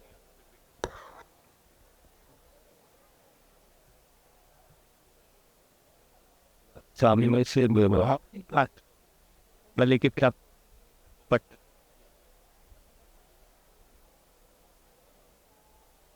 ये और कम सर गया तो तैयारी तो यहाँ तो भाई ये तो आज मेरा जो अनुभव है पिछले 35 साल से, कि जब कॉलेज पास आउट होके मैं गांव की पंचायत का सरपंच बन गया 1989 में, तभी ये हमारी विलेज पंचायत वो सामने स्क्रीन सन। तो यहाँ से शुरुआत, क्योंकि हमारा देश गांव में बसा है और गांव की पंचायत उसमें जन भागीदारी और लोकल सेल्फ गवर्नेंस अगर कंट्रीब्यूट करते हैं तो सारी समस्या का हल हम ढूंढ सकते हैं। जब अच्छा क्रिकेट का करियर बनाने का प्रयास कॉलेज लाइफ में किया, स्टेट स्कूल क्रिकेट रिप्रेजेंट किया, मैंने all India inter university represent किया। जब हम चेन्नई में दिल्ली यूनिवर्सिटी के साथ हार गए तो मैं गांव में आके गांव का पंचायत सरपंच बन गया, जिस गांव में बहुत कम बारिश है, कि जहां ये सिचुएशन थी गांव की, हर 5 साल में 2 साल ड्राउट सिचुएशन थी, 200-300 एवरेज रेनफॉल था और 98% फैमिली माइग्रेट होती थी to search food and employment. और ऐसी हालात में अगर गेहूं की रोटी खाएगा वो गांव का अमीर माना जाता था। तो गांव में स्कूल ठीक से नहीं है, 2 रूम में 4 क्लास चलते थे, पीने का पानी नहीं, एग्रीकल्चर वाटर की प्रॉब्लम थी, लेकिन घर घर में लोकल लिकर प्रिपरेशन और ड्रिंकिंग यही एक इनकम सोर्स था। और इसी कारण एक शराब की बोतल में एक लड़की की शादी बनती थी। और 1984 में जब गांव में एक मर्डर केस हुआ था, उसके बाद गवर्नमेंट सर्वेंट के लिए ये पनिशमेंट पोस्टिंग विलेज बन गया था। और उसी वक्त इलेक्शन आ गया था और गांव के लोगों ने, ज़्यादातर महिलाएं आगे आ गई और उन्होंने कहा कि देखो हालात बहुत ख़राब है, आप कुछ तो भी करो। और इसी कारण गांव में आके मुझे सरपंच बनने का मौका मिला। तो मेरी माँ 8-10 दिन निकल गई थी गांव छोड़ के। खुद का आपका करियर देखो, गांव के फ्यूचर के झंझट में मत फंसना। लेकिन क्या कुछ हुआ पता नहीं, गांव के साथ जुड़ गया और 26 जनवरी 90 को फ्लैग होस्ट के लिए गांव में आए थे, क्योंकि गांव से स्कूल और कॉलेज के कारण बाहर ही था। जब गांव आ गया तो बहुत सारी समस्या सामने आ गई ग्राम सभा में, और पूरा गांव ग्राम सभा में आया था। किसी ने कहा स्कूल नहीं है, राशन नहीं है, बिजली नहीं है, पानी नहीं है, घर घर में नशा है, मंदिर बनाना चाहे, ये सब आ गया तो डर गया। और उस वक्त तो कोई प्रोग्राम स्कीम नहीं थी। जब करना है तो पंचायत ग्राम सेवक सेक्रेटरी को यही कहा, भाई हमारे पास फंड्स कितने हैं? उन्होंने कहा 14,000। क्या हम मेंटेनेंस के लिए यूज़ कर सकते हैं क्या स्कूल के? उन्होंने कहा नहीं कर सकते। फिर क्या कर सकते हैं? कुछ ना, गड्ढे बना के अगर प्लांटेशन करते हैं तो पैसा वहाँ खर्च हो सकता है। फिर दिमाग में आइडिया आई कि हम श्रमदान से, फिर मेरे टॉक में मैंने यही कहा, देखो अगर आप सब लोग मिलकर सपोर्ट करते हैं तो हम इसका सॉल्यूशन ढूंढ सकते हैं 1,000 गड्ढे बनाने के। और विद इन 2 आवर्स 1,000 गड्ढे बनवाए लोगों ने श्रमदान से, जन भागीदारी से, और 50 लोगों के नाम पे पेमेंट कर दिया और 14,000 विड्रॉ हो गए। इससे पहला मेंटेनेंस हुआ स्कूल, दूसरा गांव में जो एक रेसलिंग और एक काफ़ी अच्छा घर घर में रेसलर थे उसका रिपेयरिंग हुआ जिम का, तीसरा हुआ हनुमान जी का टेम्पल और चौथा हुआ पंचायत। ये 4 गांव के मंदिर होते। और जब ये काम हुआ एक 4 दिन के अंदर तो सारे लोगों की भागीदारी बढ़ने लगी और शुरुआत हो गई। और वही शुरुआत से फिर ये 1989 से 90 तक लीडरशिप डिपेंड यह प्रोग्राम बन गया। लीडरशिप पंचायत की है, भागीदारी लोकल कम्युनिटी से, ग्राम सभा से और कन्वर्जेंस से। स्पेशल ग्रांट नहीं, ये फंडिंग नहीं, कॉरपोरेट फंडिंग नहीं, सेंट्रल और स्टेट गवर्नमेंट की जो भी स्कीम्स है बस उसको जोड़ दिया लोगों के साथ। अगर 1 लाख सरकार देती है तो 1,25,000 रुपए का काम हम लोग करते। ये शुरुआत हो गई हमारी। तो ये इम्पोर्टेंट ये चार्ट है। येलो कलर लीडरशिप है, ब्लू कलर ग्राम सभा है और सपोर्टिंग सिस्टम है। एनजीओ हो, कोऑपरेटिव मूवमेंट हो, central government, state government, block committee हो, डिस्ट्रिक्ट एजेंसीज हो, या पॉलिटिकल लीडरशिप हो, वुमेन ग्रुप हो या सेल्फ हेल्प ग्रुप हो, बस इससे काम शुरू हुआ। और ये 7 सूत्र है हमारे। पहला प्रयास हमने जो किया वो 92 में भारत सरकार ने joint forest management programme launch किया था। बस इसमें हमारा गांव शामिल हो गया। फॉरेस्ट डिपार्टमेंट का पहला रोल है और 80% काम हमने फॉरेस्टेशन, सॉइल कंजर्वेशन, 20% में सीमेंट के स्ट्रक्चर से। बस इससे जो काम हुआ, चराईबंदी, कुल्हाड़बंदी, नसबंदी, नशाबंदी, श्रमदान, और 92 में टॉयलेट बनवाए गांव में हमने। 92 में 50% लोग यूज़ नहीं कर रहे थे। फिर आंगनवाड़ी से शुरुआत हो गई। जब आदत लग गई, अभी किसी को बताने की जरूरत, एवरेज एक घर में 3 टॉयलेट है आज। आने वाले आउटसाइड से जो फार्म लेबर्स आते हैं उनके लिए अलग है। तो इस तरह से जो प्रयास हुआ, तो क्योंकि लोगों को डिसिप्लिन की जरूरत है और ग्राम सभा से डिसिप्लिन आ गया। और ये प्रयास, ये पहला एंट्री गेट था, मड और स्टोन के मकान थे। 2 नंबर के प्राइवेट, ये जो रिजर्व फॉरेस्ट है, फिर ग्रेजिंग लैंड है, गोचर भूमि है, और प्राइवेट हिलॉक्स है। बिल्कुल बैरन, एक भी पेड़ नहीं बचा था। जो बचपन में हमने अनुभव किया, ग्रीन कवर था, झरने का पानी यूज़ करते थे, मछली बेचली नदी में पकड़ते थे। वो 72 का ड्राउट, 84 का ड्राउट और 78, ये 3 ड्राउट के कारण माइग्रेशन हुआ था और पूरा जंगल का सफाया हो गया था। और लास्ट की पिक्चर देखो, बिल्कुल ब्लैक स्टोन पे खड़ा हो, ये 91 NSS का एक स्टेट लेवल का शिविर था, उसका यह हालात थी। और बाजरा और ज्वार मेन क्रॉप था, अगर गेहूं की रोटी खाएगा वो गांव का अमीर माना जाता था। यह हालात थी। फिर ये शुरुआत हो गई। शुरू में मैंने कहा top to bottom, ridge to valley, ये दुनिया को पहले देन है राजा भगीरथ की, जिन्होंने पहला वाटर शेड का प्रयास किया था, जो कैलाश मानसरोवर से लेके।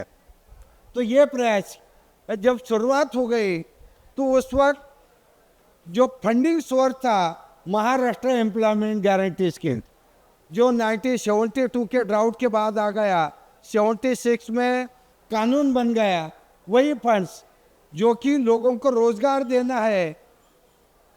तो हमने वो डिज़ाइन ऐसा किया, एफॉरेस्टेशन, सॉइल कंजर्वेशन, और इसी कारण क्वालिटी वर्क हुआ।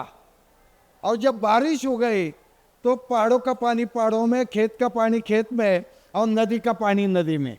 बस रिचार्ज हुआ तो उसी वक्त एक समस्या आ गई, क्योंकि लोगों का ऐसा है, अगर जल स्तर बढ़ गया तो शुगर केन की ओर चले जाते, कैश क्रॉप की ओर चले जाते।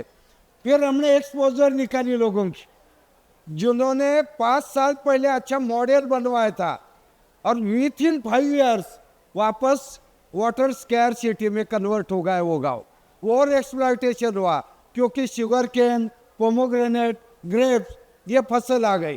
फिर लोगों को एक्सपोजर दिया मैंने, देखो इनका एंड है और हमारा स्टार्ट। अगर आप लोग ट्यूबवेल को बैन कर देंगे तो ही चलेगा, और ज़्यादा मोर वाटर इंटेंसिव क्रॉप्स वो बैन है। शुगर केन बैन है गाँव में, पोमोग्रेनेट, ग्रेप्स, बनाना और सीजनेबल क्रॉप्स है, और ट्यूबवेल ड्रिंकिंग वाटर के लिए, और डगवेल है इरिगेशन पर्पज। जो 93, 94 में फरवरी एंड को पानी ख़त्म होता था, फिर ड्रिंकिंग वाटर प्रॉब्लम शुरू होते थे। और आज के दिन 31 मई को आप हमारे गांव में आ गए तो आप एक सेल्फी ले सकते, सेल्फी विथ हैंड पंप। एक बार पंप करोगे पीने को पानी मिलेगा। 416 कुएं बन गए गांव में डगवेस, और वाटर लेवल 35 या 40 फीट है। एक ही कारण ट्यूबवेल को बैन कर दिया हमने, और ये सिस्टमेटिकली साइंटिफिकली काम किया हमने। फर्स्ट तो government agency, forest department, agriculture department और मॉडल विलेज प्रोग्राम ने, हमारी एनजीओ ने जो 5 साल का प्लान था 95-2000 विथ इन 2 years ख़त्म कर दिया, क्योंकि भागीदारी लोगों की थी, जागृति गांव में थी, और लोग उनकी नीड थी कि पानी आएगा तो हमारा पलायन रुक जाएगा, भूख मिट जाएंगे। तो ये प्रयास हमने किया। और ये देखो, ये एक अलग प्रयास किया हमने, लोकल नॉलेज और टेक्निकल नॉलेज, क्योंकि वैसा ही महाराष्ट्र में 81.50 मैसिव बसाल्ट है ज़मीन के नीचे, और बसाल्ट में वाटर रिचार्ज कैपेसिटी 1.5 या 0.6 तक ही होती है।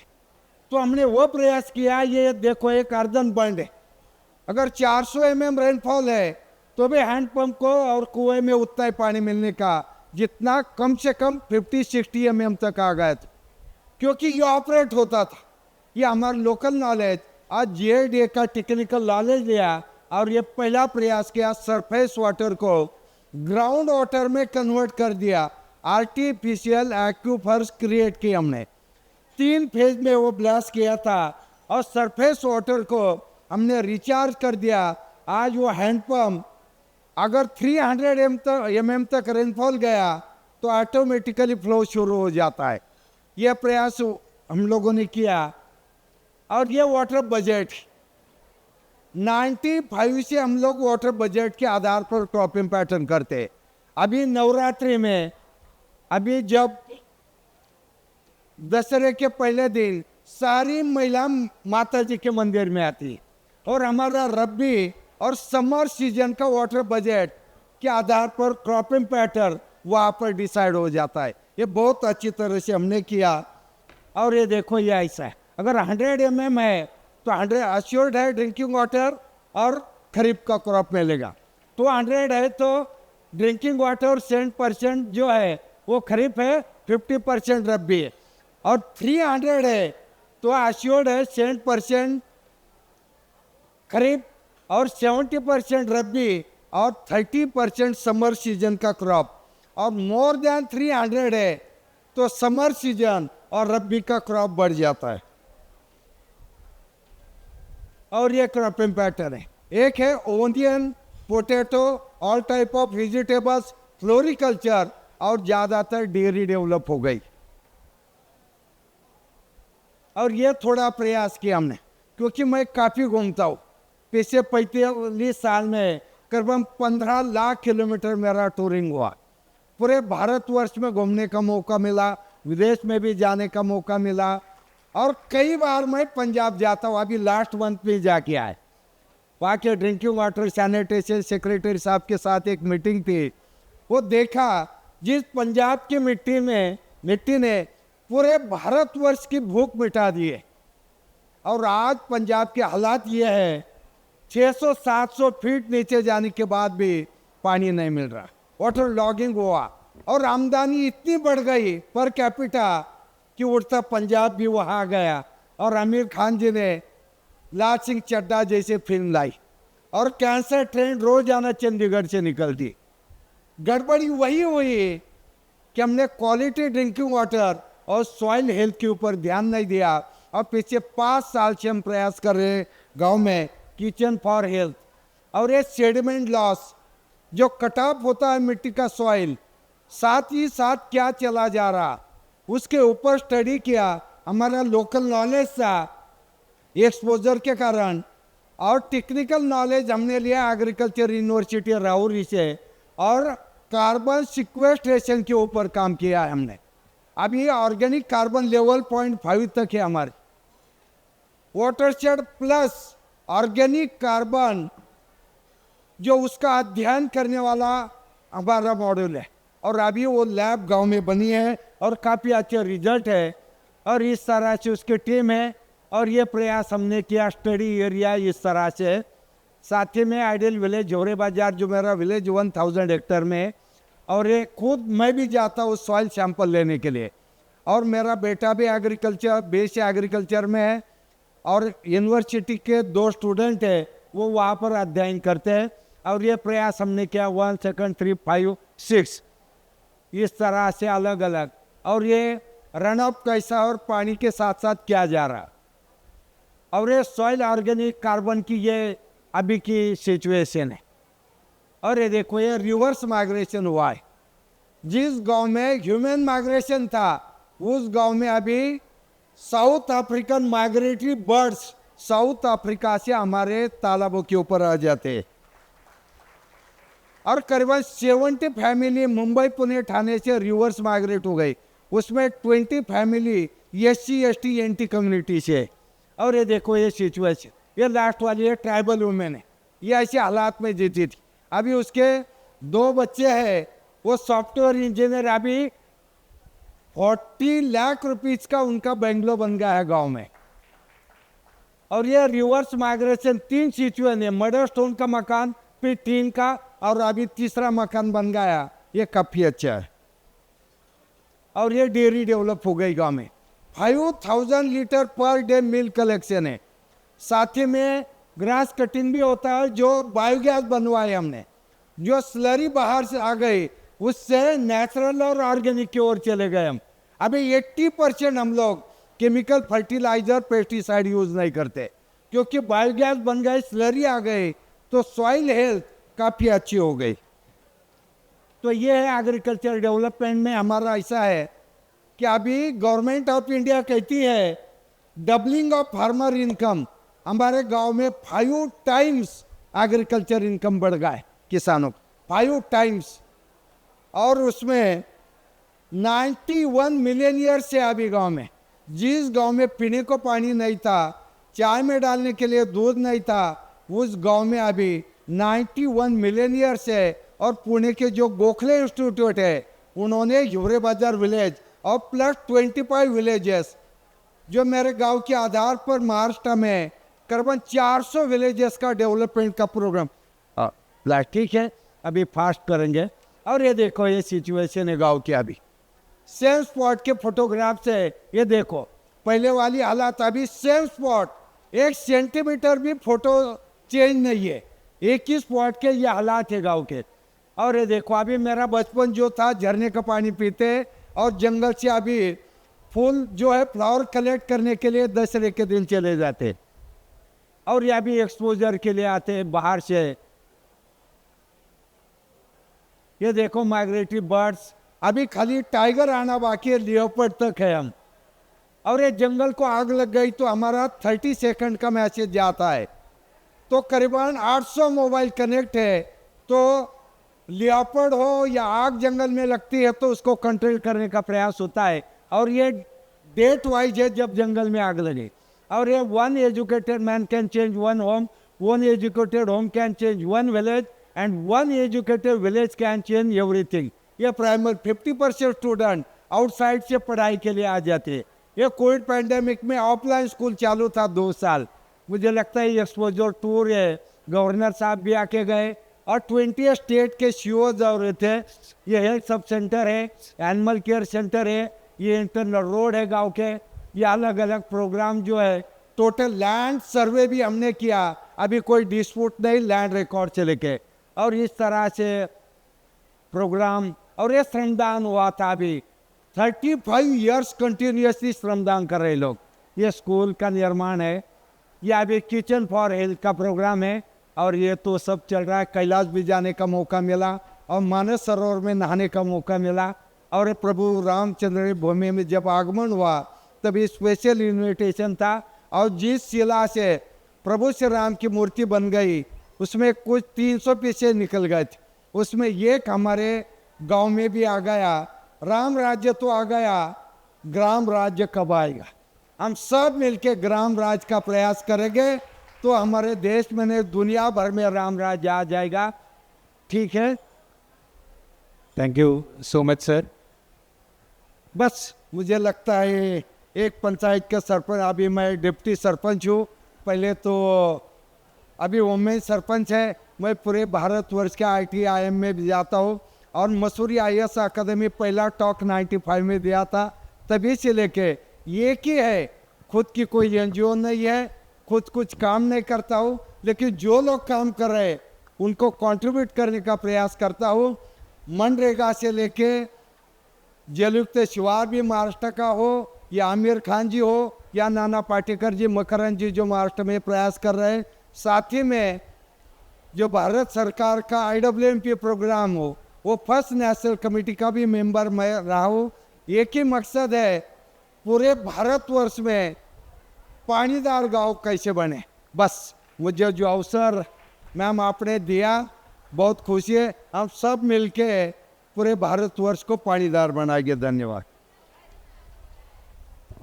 थैंक यू पोपट राव जी. आपने जो लोकल लेवल इनिशिएटिव्स का इम्पोर्टेंस बताया, I think this is very important that local citizen led initiatives can bring about and transform local governance and also our villages, and that will also have a significant impact on cities we live in. Talking about cities, now we have Dr. Girija Bharat for the next presentation. I request ma'am to please join us on the dais for the presentation.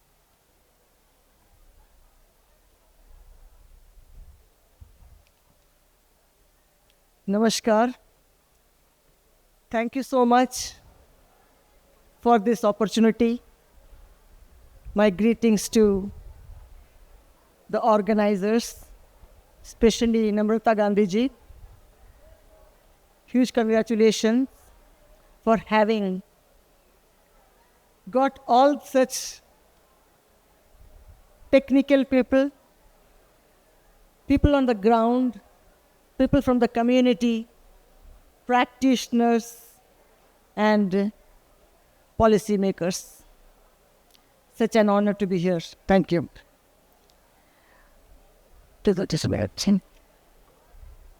What?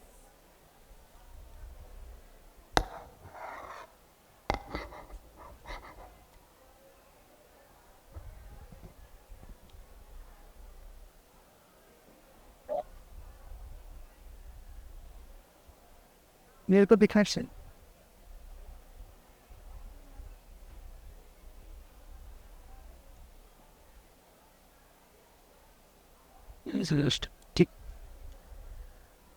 I will be speaking more about the climate resilience and the impact it has on water sector. हम लोग जितने भी interventions करें, जितने भी community engagement करें, लेकिन we have seen that climate can wash it away. How to build the climate resilience in the water sector is extremely important, and my talk will be focusing on that. We have extreme events like drought, erratic rainfall, glacier is melting, the sea level is rising. We have seen crop failures. We have seen water security, water scarcity being affecting water security in villages and urban areas. Environment is degrading. Public health concern is a huge issue. India, with its vast geography, vast climate zones, we are grappling with climate issues. अभी तक हम climate से जा नहीं रहे हैं, shift में आए. Till now we were talking about climate in the future tense, but now we know it is present. What we saw in Kerala recently, what we saw in the upper Himalayas is all impact of climate. How can we build? Some of the things are beyond our control. हम कुछ कर नहीं सकते, लेकिन some of the things which we can do is build our resilience, find adaptive ways. So climate change is not an imperative. It's not an option. It is a must to deal with. We have 13% glacier retreat. Central India, with a 75% increase in extreme rainfalls. And the Gangetic Plain, there is a decline of 6% in the rainfall, the monsoonal rainfall. And the coastlines, the sea level is rising and increased threat from cyclone, etc. Our availability and storage in India at the national level is 3,880 BCM of total precipitation, 75% of which is in monsoon. Only 8% of monsoonal rainfall is stored, and total storage capacity is less than 45%. आप लोग देखेंगे कि gross storage is 325 million cubic meters and the potential storage is 725. ये पानी कहाँ जा रहा है? Why are we not able to store it? In fact, the last 2 years before, the data was 209. 209 BCM, so thoda sa improvement hai. There is a slight improvement to 325. I am sure that people at the helm of affairs in the country are doing a lot of effort to bring this delta variation. And I'm sure conventions like this would go a long way in bringing people of different sectors together in making much more advance and much more improvement in this. So the water availability is, we are seeing here that the non-utilizable, the groundwater, the surface water, and how much is the loss. We are having a lot of loss of water. We talk about non-revenue water. बहुत सारा, in India it is 45 to 50%. In some of the countries, international experts are here, they have been able to bring it down to much lower level, from 25% to 7%. Israel has been able to bring it to 2%. So how can we bring this 45% to at least stepwise to 20 and then much below that? Going to saying the status of India's water resources, among 31 countries facing water stress, India, which is projected to worsen by 2050, India is among the 31 countries. About 600 million of Indian population faces high water stress, and per capita availability is projected to decline. So we are seeing the situation is going to be very, very grim. And efforts, community engagements, engagement in the water sector by the leadership, which has a long way to go. हम pollution की बात कर रहे थे. We talk a lot about BOD, DO, etc. हम pesticidal contamination, non-source pollution की बात नहीं करते हैं, because we know emerging contaminants which are of concern is not coming much in the landscape of discussions. We have to see that, आज cancer की बात बता रहे थे, There are places which has groundwater contaminated with pollutants like PFAS, PCBs, DDTs, etc. So we have to talk about water availability, water access, water pollution control. Now coming to the structure of water governance, we know the constitutions. People have a right to be free from the adverse impacts of climate change, but climate change is not adequately addressed in our discussions on water sector. Similarly, union government's division of power between union and state is governed by Schedule 7, and union enacts model legislations and support states via policies and schemes. State governments, we have seen several states doing very, very good effort. Many states are yet to set up regulatory boards and implement legislation. Urban local bodies, panchayat, etc., we have seen that the decentralized cooperative governance can further strengthen by better implementation. I will not go into the details of water policy. The next water policy is due, and we have all contributed to the next water policy. जल्द ही नया water policy आने ही वाला है. And we see the thematic distribution. Different government initiatives, कैसे water resource management, climate change adaptation, agriculture water management, ecological conservation, water conservation are all, we are having so many schemes. Her ministry के पास में कुछ ना कुछ water के साथ में linkage है. हमारे एक पेपर पिछली बार पब्लिश हुआ था, how SDG 6, the water and sanitation SDG, it impacts all the other SDGs. सारे सस्टेनेबल डेवलपमेंट गोल्स को it impacts, and it is also impacted by other SDGs, and it can enable all the SDGs. So there is a lot of focus required for the water sector, and I'm sure people at the hem of affairs like Archana ji is here, and we have other colleagues here who will be able to make a huge difference to this sector.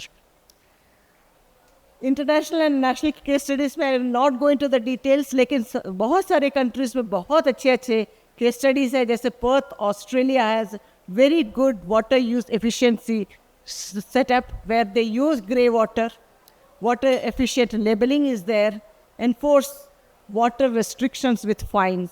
It has worked wonders for water sector in Australia. Perth is an example of this. Similarly, Cape Town, South Africa, water demand management by robust water demand management plans, comprehensive asset management, and deploying smart pressure controllers and several others. Rainwater harvesting, हमारे यहाँ भी हम काफ़ी अच्छा rainwater harvesting किए हैं. Catch the rain where it falls, when it falls. It was amazing, and I am sure it is being taken forward in a very, very, very fruitful way. Nature-based solutions, developing green infrastructure, and installed rainwater reuse facilities. These are some of the aspects which has taken up very, very well.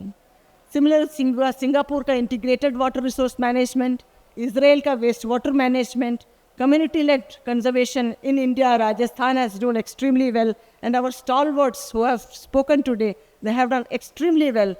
It all starts from one small place, but it goes a long way with a big story.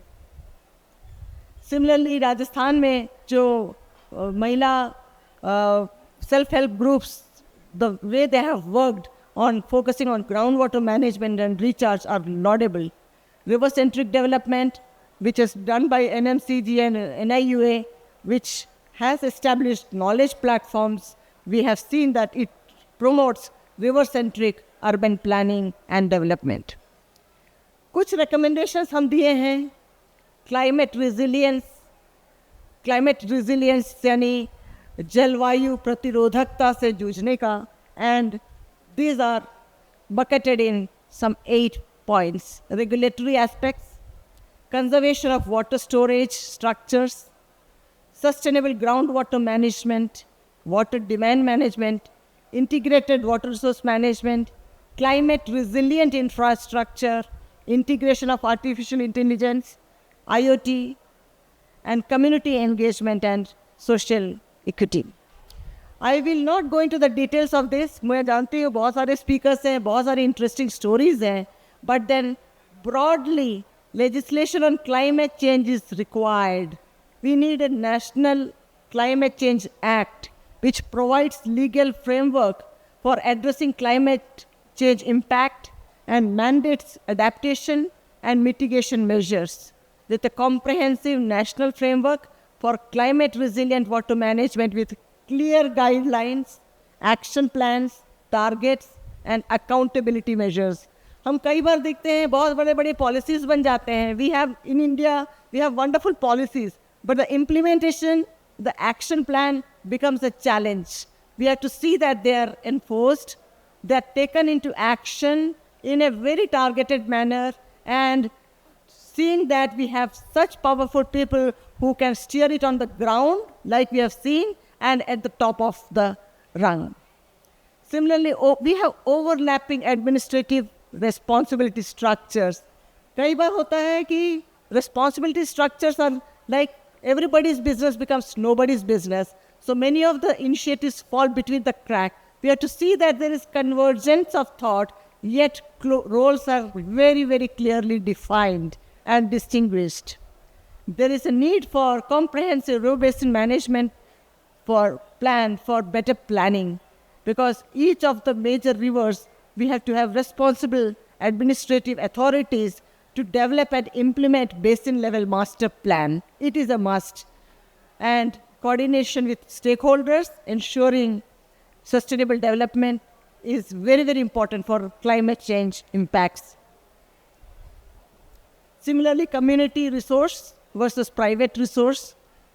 I was talking to my dear friend, Mr. Vishwanath here, who is sitting here, that we need to revise and modify the Indian Easement Act 1882, particularly Section 7, Clause G, 3, and related subclauses to recognize water as a common property resource and not confer exclusive private domain over it. That will go a long way in reducing the groundwater decline.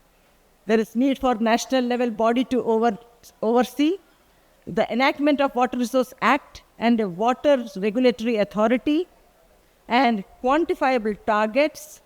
We need to have state action plans for climate change. Many of the states have done that, but still there is a long way for revision which is required. Bureau of Water Use Efficiency to provide legal sanctity and policies and schemes by states. Like we had CWMI report by Niti Aayog, which was a great indicator of giving what's the decline, what's the efficiency rate, etc. We need to have that reinstated and taken it forward. Similarly, for water storage, I have already spoken about water storage, comprehensive data on traditional water storage structure, dedicated authority for water body and conservation and protection, local government and community participation, and adoption of nature-based solutions. Towards sustainable groundwater management, we need to have adopt the groundwater bill at the state level. Yes. Involvement of communities and subsoil water management. These are some of the things. Due to paucity of time, I'll just wind up in another 1 minute. We need to have very strong water quality measures by seeing that water scarcity and vulnerability due to extreme events is addressed very, very carefully. Similarly, water demand management and IWRM has to be recognized.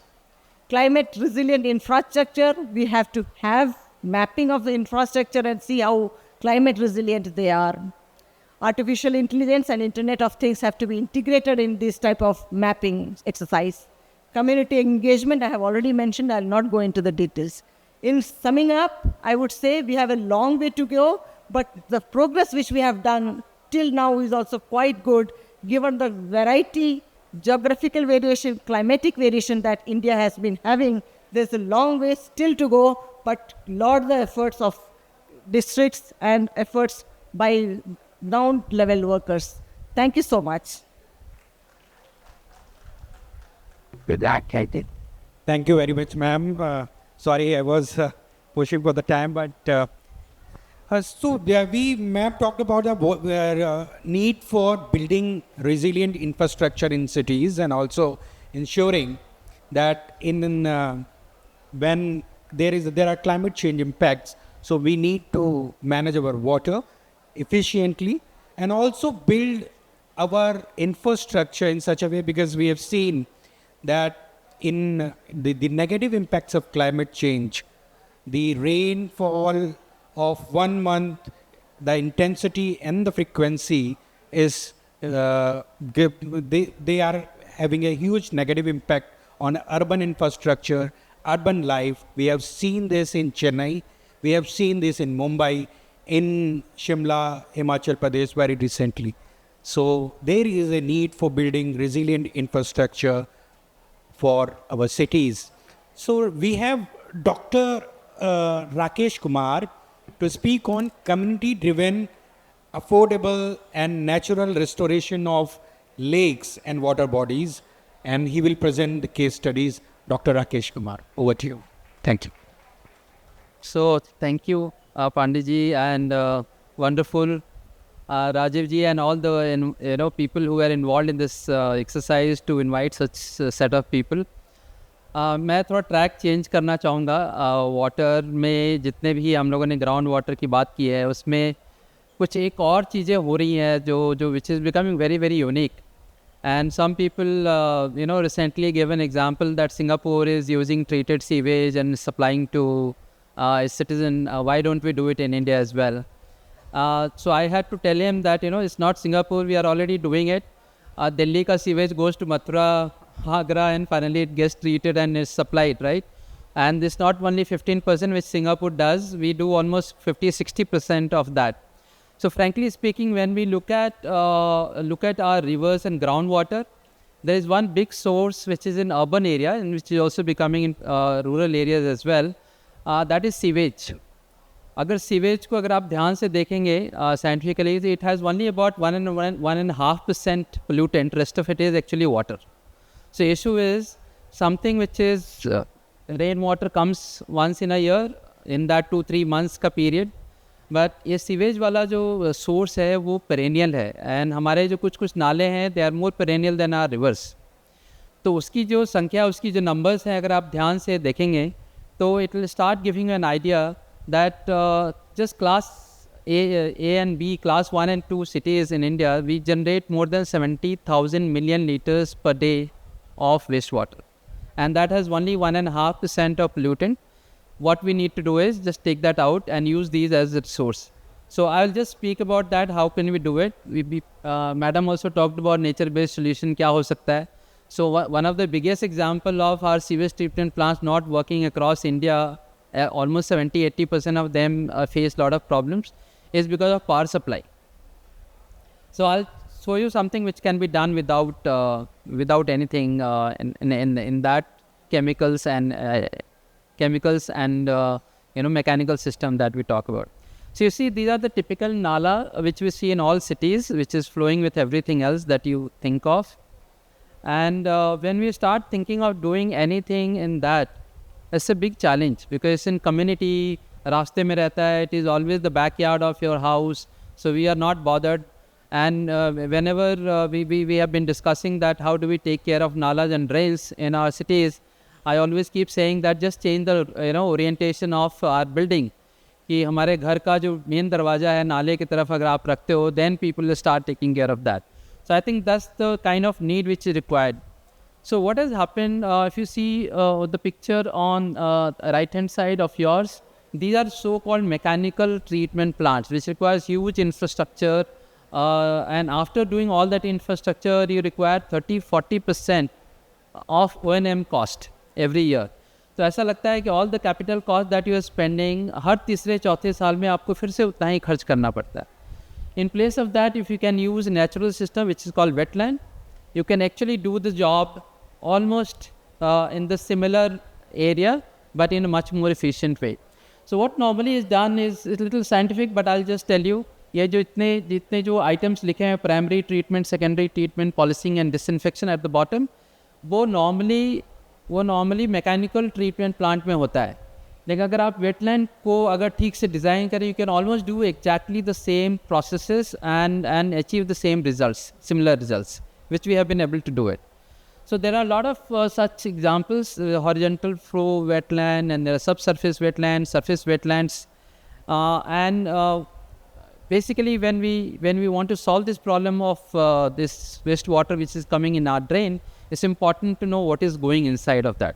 So we get wastewater from kitchen, washing, toilets. But if you go a little deeper scientifically, then you see they are not kitchen wastewater or washing toilets wastewater, things like that. They're basically carbohydrates, proteins, lipids, fats, detergent, pharmaceuticals, and organic matter and nitrogen. So we all know organic matter, nitrogen and phosphorus is something which is useful to us, right? But when it is in the wrong place, wrong way, it is actually creating pollution for us. So what do we do normally is that in atmosphere or normal nature में हमारे पास जो bacteria है एनरोबिकली aerobic दोनों type के होते हैं. Aerobically उसको degrade करते हैं ऑक्सीजन को लेके एटमॉस्फेयर से, और एनरोबिक वाले जो रहते हैं without oxygen also they can do the same thing. So in simpler way, anaerobic system is our septic tank, and our wastewater treatment tank where you see a lot of things rotating around, those are aerobic processes. So जो nutrient होते हैं, so all that wastewater which we have designed and we are designing right now in our country, they're mainly talking about all the carbohydrates and the fats and everything else which is there, but we are finding it very difficult to remove nutrients, that is nitrogen and phosphorus, and that can be very easily removed using plants. There are certain kind of plants which we call it wetland plants. उनके जो roots होते हैं बहुत interesting roots है, they can take these nutrients slowly. So nature actually doesn't work as fast as mechanical treatment plants, but they can definitely do it. So in that, how do we do it? That's the whole thing. So what we did, we engineered the natural processes in a mechanical system, mechanical looking system in that. So this was the first experiment that we did in a drain which was passing through our own research institute in Nagpur. The drain would come from outside of our campus, pass through our campus inside, and then get out. And it will create all kind of odor, nuisance, and mosquitoes and everything. So we transformed this whole drain in the drain itself. So typical method is कि drain में जो पानी आ रहा है उसको आप pump out कीजिए, sewage treatment plant एक बनाइए, उसमें लेके जाइए, उसको treat कीजिए, and then you put it back into the drain. But here we did everything inside the drain itself. So we called it restoration of nalas in ecological units, a fancy name. But this is what we did, transformation in Kumbh Mela in 2018-19, where the challenge was given to us that can you do 5-6 of them in just 1.5 2 months of time. And we transformed that and we saw that it's possible to do it. So 6 pilots which were done in Kumbh Mela time, we could actually achieve all the standards which are required in a normal way and get the wastewater which is treated as per that. So I'll just give you some schematic. Scientifically, what is actually done is when the water is flowing into the drain, you create a small bunding so that you raise the level, and then you pass it through a subsurface system of wetlands on the sides. So the one which you see on your left is being forced on the sides, and the one which you see on the right hand side where we create floating systems in the middle of the drain. So the roots which are hanging below is doing the treatment over a period of time, and I didn't want to spend too much time explaining it, but some of these wetland plants have parenchyma, meaning it's like a shoot, and then it actually takes oxygen from the atmosphere and releases it into the roots. So ये जो aerobic process normally mechanical treatment plant में होता है, ये actually naturally इसमें होता है. So similarly, we did this exercise in Thane, 2 lakes, where we put these floating systems in the lakes. And now you see many of these are being done in Raipur, Telibandha Lake also. They have done this experiment, Hyderabad is doing. But this we started almost 10 years back, showing it to people. So when we are looking at, say, small river rejuvenation, so normally doing anything inside the river is very difficult. You have large flows, उसको किस तरीके से pump out करना है, pump in river के अंदर जाके करना बहुत difficult होता है. So what we suggest is wherever the source is, जहाँ से वो सीवेज वहाँ जा रहा है, उसको आप एक तरफ साइड में अगर डाइवर्ट कर सकते हैं, to create a sedimentation unit, primary units, and then create subsurface wetland systems. And all of these is an example which is happening in Calcutta. It's called Dhapa wetland. Many of you who are from there, they would know. It was being done, but it was naturally there. Now we know that is a process which works. What we need is to do an engineering of the supply and treatment schemes. This was an example which we did in Ranchi, Harmu River, which is a पहाड़ी river जहाँ पे बहुत flow बारिश के time बहुत ज़्यादा आता है, लेकिन बहुत सी छोटी सी नदी है, लेकिन उसमें इतने pollution के sources थे, it was very difficult to comprehend what do we do. So what we did, we actually captured almost 6 locations, and we created these wetland-based treatment systems, and then let them flow. So now Harmu River has become fairly clean. It still has issues क्योंकि उसके आसपास के जो तबेले होते हैं, जो गाय भैंस लोग बांधते हैं, वो गोबर भी उसमें डालते हैं. अब हर चीज़ हर तरीके से की नहीं जा सकती है, तो उसका हम लोग से अगेन ये जो कम्युनिटी पार्टिसिपेशन वाली बात है, तो उनको समझाना कि गोबर से आप कुछ और भी कर सकते हैं, आप नदियों में मत डालो, नालों में मत डालो. लेकिन पानी की जो समस्या थी उसको हम लोगों ने करीब करीब उसको ख़त्म कर दिया.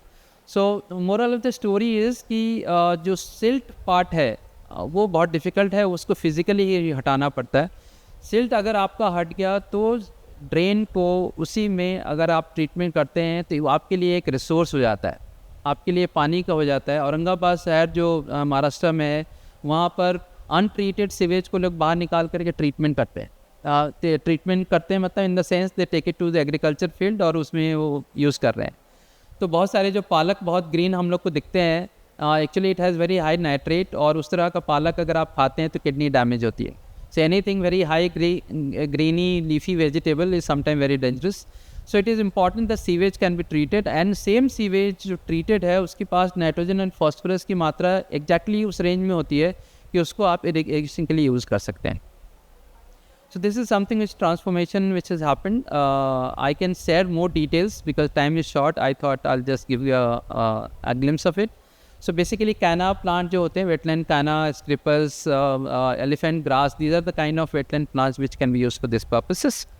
I'll stop here. Thank you for giving me this time.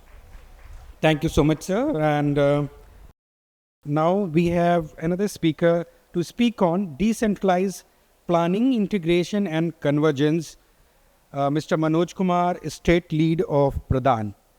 Over to you, sir.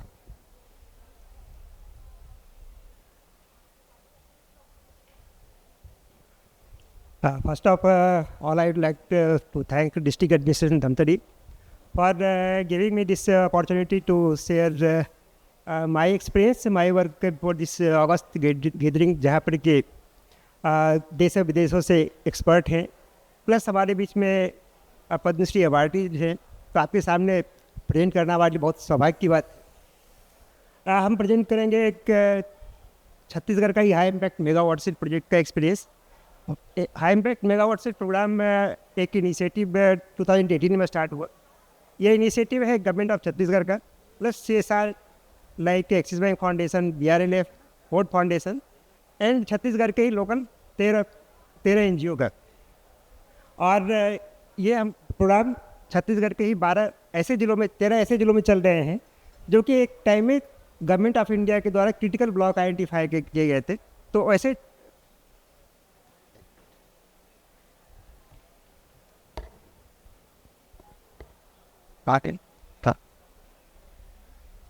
तो ये प्रोग्राम गवर्नमेंट ऑफ छत्तीसगढ़ के द्वारा 2018 में स्टार्ट ऐसे जिलों में किया गया जो कि क्रिटिकल ब्लॉक के रूप में आइडेंटिफाई किया गया था. और इस प्रोग्राम का प्राइमरी ऑब्जेक्टिव ये था कि हम ये 13 जिलों में लगभग 1 लाख परिवारों के ज़िंदगी को इम्पैक्ट कर सके. और इसके लिए जो माध्यम प्रोजेक्ट का था, प्राइमरली हम सॉइल एंड वाटर कंजर्वेशन पे काम करें और डेफिनेटली रेन वाटर हार्वेस्ट करते हुए लोगों का इरिगेशन कमांड एरिया बढ़े. प्लस हम किस तरीके से पूरे प्रोसेस में लोगों को जोड़ते हुए उनकी आजीविका को प्रभावित कर सके, क्योंकि अल्टीमेट जैसा मैडम भी बोले थे, ultimately by stop at income की इनकम कितना बढ़ा. अगर इनकम नहीं हो रहा है तो किसान क्यों पार्टिसिपेट करेंगे. तो ये 3 प्राइमरी ऑब्जेक्टिव के साथ में स्टार्ट हुआ था. ठीक, तो मैं इस प्रोग्राम के बारे में एक छोटा सा वीडियो जो 7-8 मिनट का है वो मैं दिखाना चाहूँगा. पहले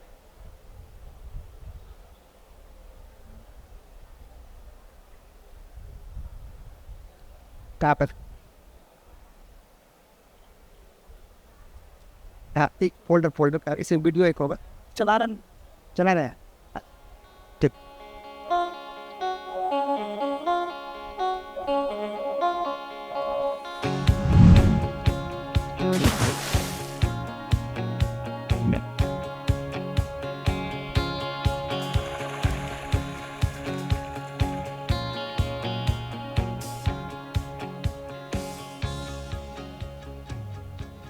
मध्य भारत में स्थित छत्तीसगढ़ भौगोलिक परिदृश्य और सांस्कृतिक विविधता दोनों में समृद्ध है। छत्तीसगढ़ में अधिकतर लोगों की जीविका प्राकृतिक संसाधनों पर निर्भर है। इसकी उपजाऊ भूमि, जंगल और जल संसाधन हमेशा से लोगों को मंत्रमुग्ध करते रहे हैं। लेकिन मौसम की मार, नष्ट होते जंगल, पानी के बहाव से होने वाले मिट्टी के कटाव से ये संसाधन या तो खराब होते जा रहे हैं या फिर पूरी तरह से उपयोग नहीं हो पाते। बिगड़ते संसाधनों का सबसे अधिक प्रभाव गरीब लोगों पर पड़ता है। बुनियादी ढांचे कमजोर होते जाते हैं और गरीबी को बढ़ाते हैं। पिछले दशक में अपर्याप्त प्रबंधन व स्थायी आजीविका की कमी के कारण बड़ी संख्या में ग्रामीण लोग हर साल पलायन के लिए विवश होते रहे हैं। इस समस्या को बड़े पैमाने पर हल करने के लिए हाई इम्पैक्ट मेगा वाटरशेड परियोजना का संकल्प किया गया। वाटरशेड यानी जल विभाजन प्राकृतिक संसाधनों के प्रबंधन पर आधारित गरीबी निवारण का एक दीर्घकालिक समाधान है। मेगा वाटरशेड परियोजना छत्तीसगढ़ सरकार, Bharat rural livelihood foundation, axis bank foundation और फोर्ड फाउंडेशन की एक संयुक्त पहल है, जिसे छत्तीसगढ़ के 26 प्रखंडों में 13 समाज सेवी संस्थाओं द्वारा क्रियान्वित किया गया है। ये परियोजना जल, जंगल और जमीन के सार्थक सुधार और प्रबंधन पर आधारित है और स्थायी आधार पर 1 लाख से ज्यादा छोटे और सीमांत किसान परिवारों की आय बढ़ाने के लिए अग्रसर है। पहले पानी के साधन नहीं रहे से तब फसल भी नहीं हुए, धान भी नहीं हुए और साग सब्जी के खेती कर नहीं सकते हैं। लेकिन जब से पानी के साधन हुए हैं, डबरी बने हैं, तब से फसल भी अच्छा होते और साग सब्जी की भी खेती करते। पिछले साल सब्जी में बरबट्टी, मिर्चा, भाटा अनेक बहुत से सब्जी लगाए हैं, मिक्सचर। तो में सब्जी में 20-25 हज़ार का फायदा हुआ। बरसात में परेशान अनेक 1.5 लाख के धान से हम। आज जो खुशहाली, हरियाली इस क्षेत्र में दिखाई दे रही है, वो कुछ साल पहले संभव नहीं थी। इस गांव में काफी ज्यादा बारिश होती है और एक बड़ा बरसाती नाला भी है, जिसमें बारिश के पानी का बहाव इतना तेज होता है कि रास्ते में पड़ने वाले खेत खलिहान सब उजड़ जाते थे। पानी जमीन में ना रिसने के कारण ज्यादातर तालाब व कुएं गर्मी में सूख जाते थे। चूंकि ग्रामवासी सिर्फ वर्षा आधारित धान की खेती करते थे, वो हर साल 2-3 महीने के लिए रायपुर, धमतरी जैसी जगहों पर पलायन कर मजदूरी करते थे। मेगा वाटरशेड परियोजना के अंतर्गत रावस गांव में नाला व क्षेत्र ट्रीटमेंट का काम किया गया और पानी के बहाव को रोकने के लिए रिज व वैली के सिद्धांत पर कई प्रकार के स्ट्रक्चर बनाए गए। इससे गांव वासियों को बहुत फायदा हुआ। महात्मा गांधी रोजगार गारंटी कानून के अंतर्गत गांव में कई प्रकार की संरचनाएं बनाई गई और लोगों को गांव में ही मजदूरी का काम मिला। कुआं तो लगभग 15-20 टन बन गए मनरेगा में और डबरी 75-70 टन बन गए। और फिर ये लिगेबियन जितना भी धारी ज़मीन में है जहाँ से पानी स्पीड आती रही है, लूज बोर्डल बन गए, गेबियन बन गए, लगभग 50 टन बन गए लूज बोल्डर गेबियन मिला के। छोटे छोटे नाला मन ले गला व्यवस्था करे गए तो पानी यहाँ अच्छा से अभी कम स्पीड में आते तो कर से हमारे खेती मन गला ठीक तरीके से हुआ था। रावस गांव का ये सफल उदाहरण देखकर मेगा वाटरशेड प्रोजेक्ट काफी आसान प्रतीत होता है, लेकिन इसके पीछे कई प्रकार की चुनौतियां थीं, जैसे समुदाय को संगठित करना, गांव के संपूर्ण विकास में लोगों की भागीदारी सुनिश्चित करवाना तथा सरकारी योजनाओं एवं विभागों के साथ समन्वय स्थापित करना। इन चुनौतियों से निपटने के लिए मेगा वाटरशेड परियोजना में गांव स्तर पर प्लानिंग की मुख्य भूमिका है। प्लानिंग में सीएसओ पार्टनर संसाधन मानचित्र और क्षेत्र भ्रमण के जरिए समुदाय को शामिल करते हैं ताकि सभी की भागीदारी से उपयुक्त संरचनाएं बनाई जा सकें। प्लानिंग को बेहतर और सटीक बनाने के लिए सीएसओ प्रदान द्वारा जीआईएस व रिमोट सेंसिंग टेक्नोलॉजी का उपयोग किया जा रहा है। हाई इम्पैक्ट मेगा वाटरशेड परियोजना में रिज टू वैली के सिद्धांत पर प्राकृतिक संसाधनों का संरक्षण इस तरह किया जाता है कि लोगों की जीविका में सुधार आए। कुछ इस तरह लघु परियोजनाएं लागू की गई हैं कि गांव में फसलों की उपज बढ़े और रोजगार के अवसर पैदा हों, जैसे पानी के बहाव को रोकने के लिए विभिन्न प्रकार के स्ट्रक्चर बनाना, जैसे loose boulder check dam, gabion, gully plug इत्यादि। जैसे ढलान वाले पैच में स्टैगर्ड ट्रेंच के जरिए बारिश के पानी को रोकना और पेड़ों के लिए नमी उत्पन्न करना। बेकार पड़ी पथरीली जमीन में छायादार वृक्ष या फलदार बगीचा लगाना। डबरी, तालाब या फिर सीपेज टैंक निर्माण से जल संचयन करना और खरीफ या रबी में सिंचाई द्वारा अतिरिक्त फसल पैदा करना। ट्रेनिंग और कन्वर्जेंस के माध्यम से अति गरीब परिवारों की आजीविका को बढ़ाना। जैसा ये high impact mega watershed project है, it's a very unique project. Vulnerable household का साथ में ये काम हो रहा है। 1 लाख वल्नरेबल हाउस होल्ड का साथ ये काम होगा, जिसका इनकम दोगुना होगा 2022 तक। ये एक पहला यूनिकनेस है। इसमें हाई इन्वेस्टमेंट का प्लान हुआ है, जिसमें गवर्नमेंट ऑफ छत्तीसगढ़ ने near about 1000 crore plus investment करेंगे और लोगों का इसमें एसेट क्रिएशन होगा। मान लीजिए कि सिंचाई का साधन होगा और उसका अराउंड में फिर लार्ज स्केल लाइवलीहुड प्रमोट किया जाएगा। Government of India, ministry of rural development हो, स्टेट गवर्नमेंट का जो पंचायत और रूरल डेवलपमेंट विभाग हो, नरेगा सेल स्टेट का, सेंटर का हो, चाहे फील्ड में काम करने वाले हमारे फंक्शनरीज हो, एक एडेड हमको एडवांटेज इसके अंदर ये मिल रहा है कि हमको एनजीओज ने जो है बेटर हमको मतलब जो है एक्सपर्ट्स, टेक्नीशियन और स्कीम को समझने वाले मैनेजर से जो है अवेलेबल करवा करके दिया है। और इसकी वजह से नरेगा स्कीम जो है इन सेक्टर के अंदर और इन क्षेत्र के अंदर बेटर काम कर पाएगी। एक परिवार का एक बजटिंग करते हैं कि कितने लीटर पानी की ज़रूरत है और उस बेस पे फिर पूरे गांव का एक आकलन करते हैं कि कितनी पानी की ज़रूरत होगी। तो उसके आधार पे फिर हम ये देखते हैं कि उस गांव में जो एग्जिस्टिंग स्ट्रक्चर कितने हैं, अभी जो वर्तमान में कितने ऐसे तालाब, डबरे या चेक डैम है जहाँ पे पानी स्टोरेज है। तो उस पानी का कैलकुलेशन करके फिर उस जो बजट पे हम उसका माइनस करते हैं, घटाते हैं, तो फिर निकल के आता है कि हम कितना अभी वर्तमान में फुलफिल कर पा रहे हैं। तो इसी को लेकर के फिर समुदाय के साथ बात होती है कि आगे हमको यहाँ पे कितनी पानी की ज़रूरत है और उसके लिए क्या क्या संरचनाएं और बनाने की ज़रूरत है।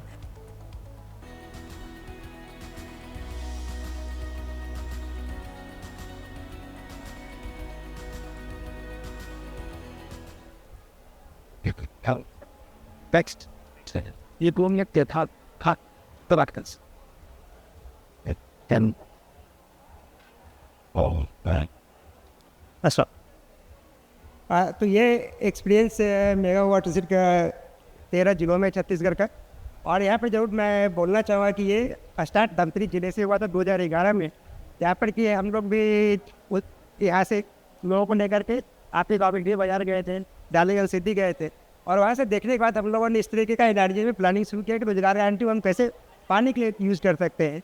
और इस लर्निंग का ही इम्पैक्ट रहा है छत्तीसगढ़ में कि छत्तीसगढ़ गवर्नमेंट इसको एक योजना के रूप में मेगा वाटरशेड प्रोग्राम चलाए, और ये प्रोग्राम अभी 6 साल पूरा किया है। और इस प्रोग्राम को भी और 35 ब्लॉक में हम गवर्नमेंट इसको एक्सपेंड कर रहा है। Thank you for giving this opportunity. Thank you very much, Manoj ji. Now I have my colleague from Japan, Ostuji Marino, Deputy Director, Tokyo Metropolitan Government. She will present how Tokyo Metropolitan Government is and was conserving water with engaging local community in Tokyo. Marino, over to you.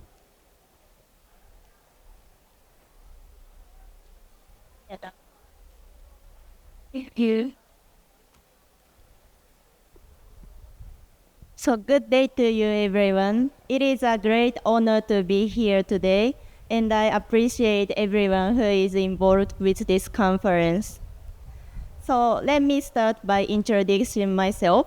So I'm Marino Otsuji from J-Clear Singapore, which is a joint organization of local governments in Japan.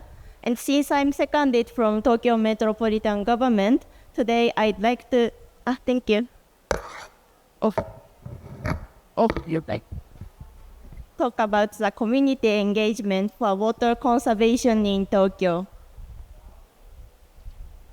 So for today, first I'd like to give you the brief introduction about Tokyo, followed by initiatives by Tokyo Metropolitan Government and also measures for education for children. So first of all, in Japan, there are 47 prefectures, and Tokyo is one of them.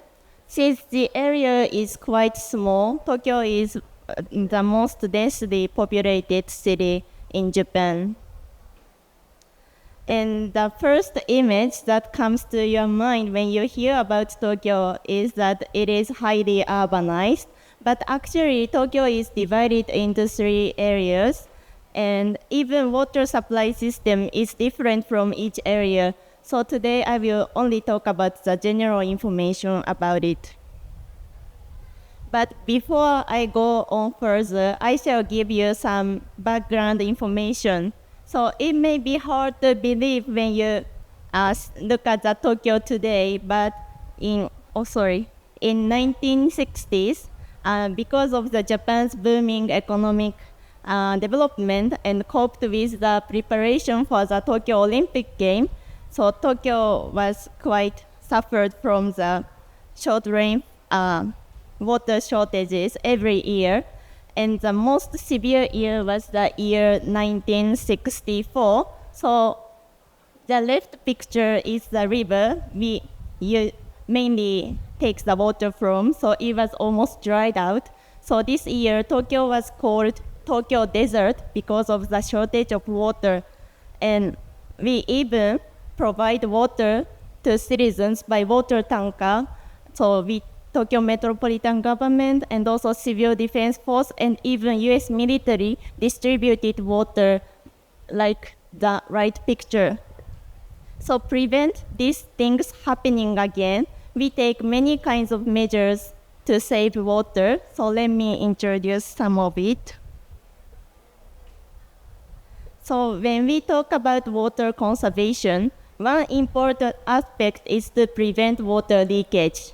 So Tokyo's leakage rate was over 20% in 60 years ago, but 2 years ago it has improved to only to 3.7%, which is one of the lowest in the world. So what we did is shown in the slide, but basically we replaced the old water pipes to the new pipes, and also we improved the pipe material as well. And also when we find the leakage on the surface, we basically repair it within the day we found it. And also we patrol and found leakage beforehand. So this picture shown in the down is how we find the leakage by leakage detector. And now I move on to the other project, which is Smart Meter Trial Implementation Project. So in order to use the digital technology to improve customer service and streamline and optimize operations in the future, we are aiming to install roughly 130,000 smart meters by this year.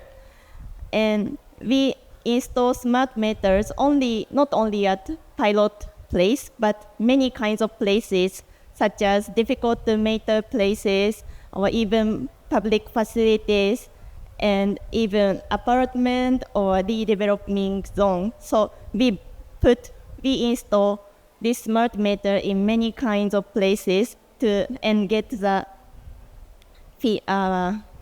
data about it.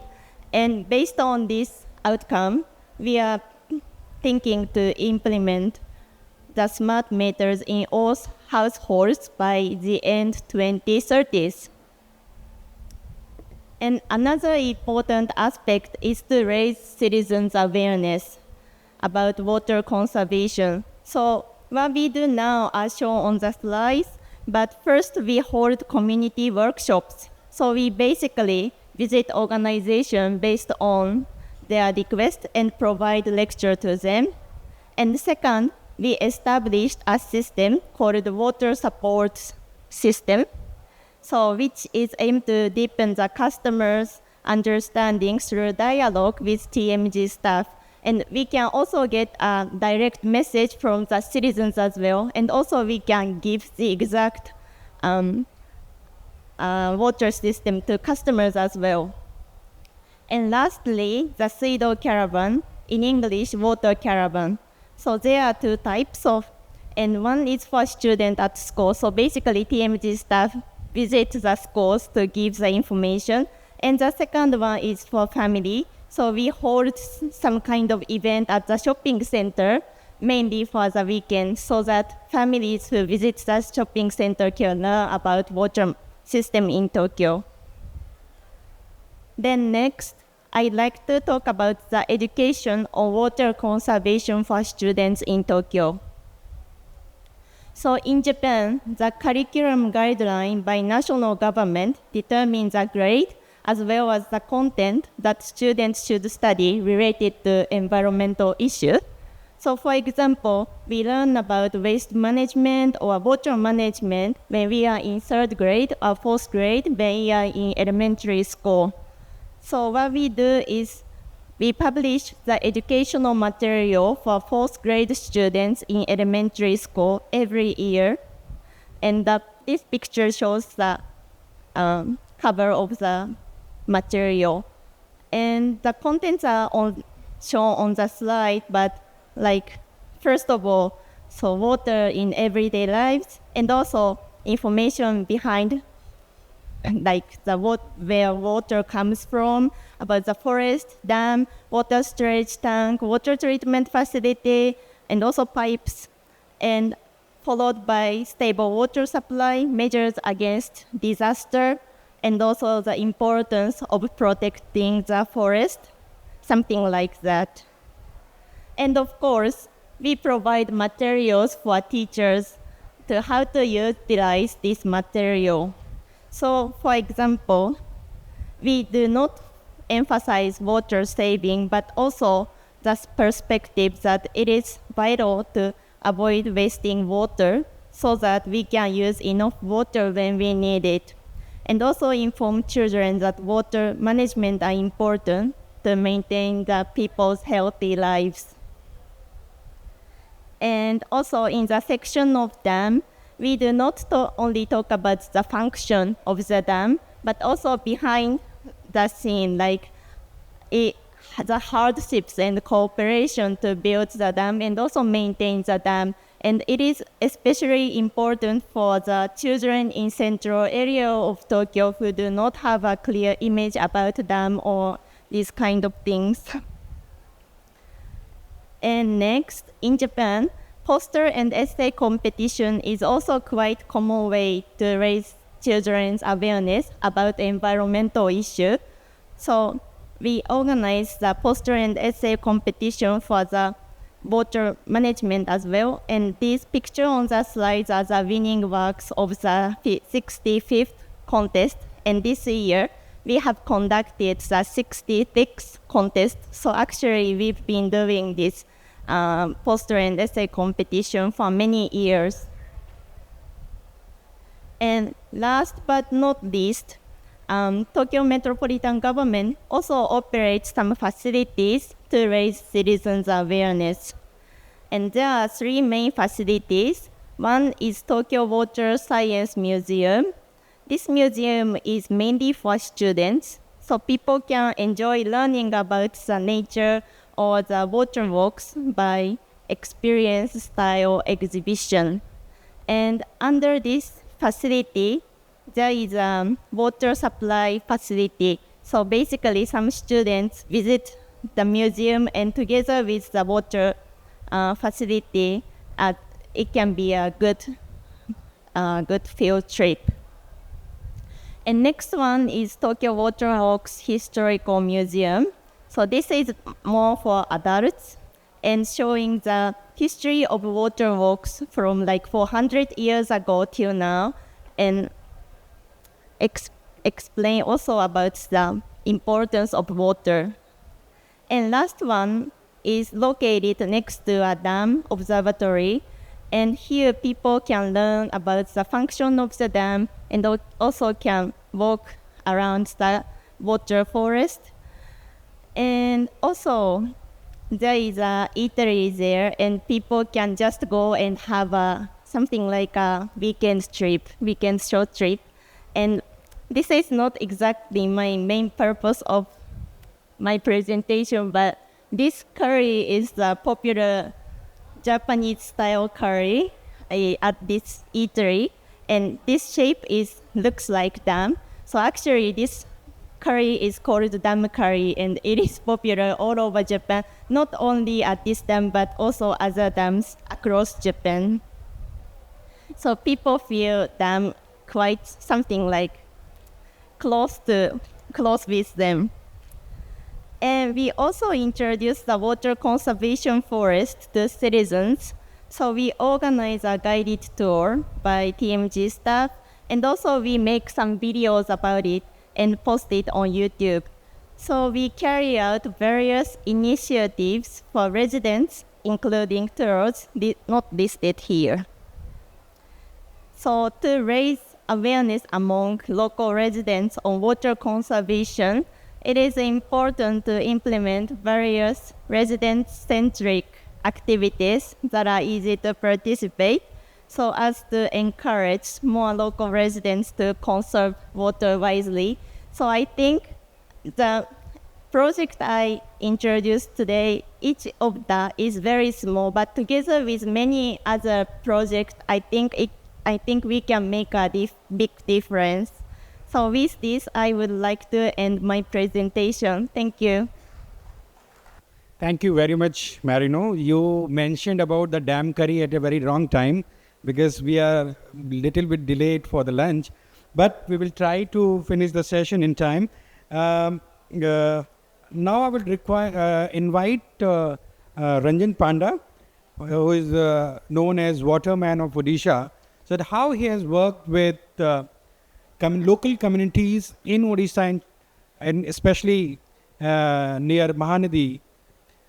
So he will share his experiences about his working with local communities in Odisha and also in different other states. Thank you, Abhishek, and thanks to organizers for inviting me. I'm really honored to be here. I'm the odd man out. I don't have a presentation. I normally don't love presentations because I'm not a technical person. And I'll mostly talk about, community engagement as I was told. And I'm sorry I'm shifting to Hindi, and sorry for the international audience because I think more people understand Hindi.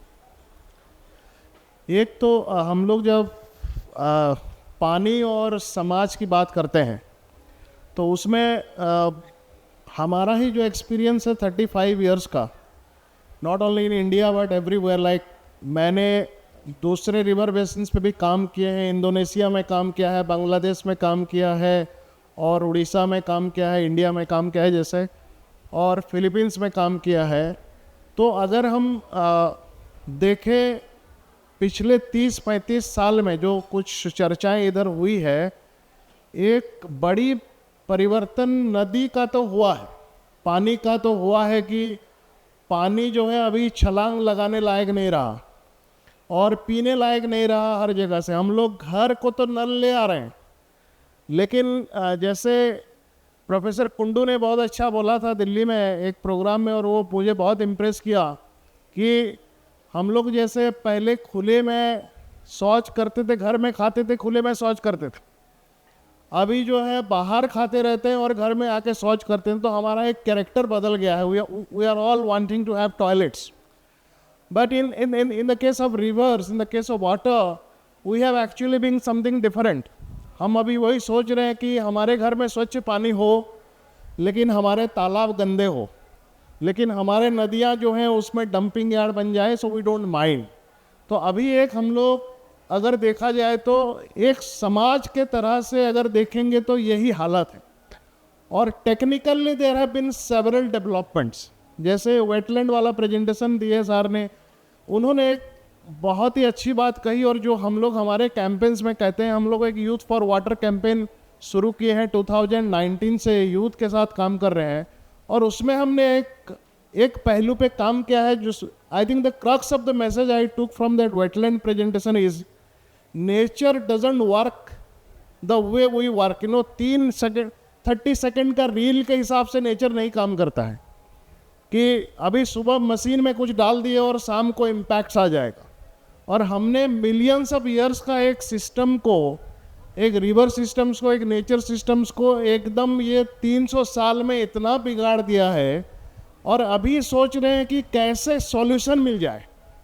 जैसे बहुत जगह में लोग यही लड़े पड़े हैं कि आज कुछ पैसा डाल देंगे, 3 साल में वहाँ जो है नदी पूरा जीवित होके आ जाएगा, या फिर तालाब में पानी एकदम ऐसा हो जाएगा। और दूसरा प्रॉब्लम हम लोगों का है कि हम नदी को समंदर के तरह देखना चाहते हैं, तालाब को भी समंदर के तरह देखना चाहते हैं। साल भर पानी रहना ही हमारे कल्पना का नदी है, हमारे कल्पना का तालाब ये है कि उसमें साल भर पानी रहे। हम ये भूल जा रहे हैं कि एक नदी सूखना भी जरूरी है, क्योंकि अगर नदी सूखती है ट्रॉपिकल एरियाज में तो उसी व्यवस्था में भी बहुत सारे लोग जुड़े हुए हैं।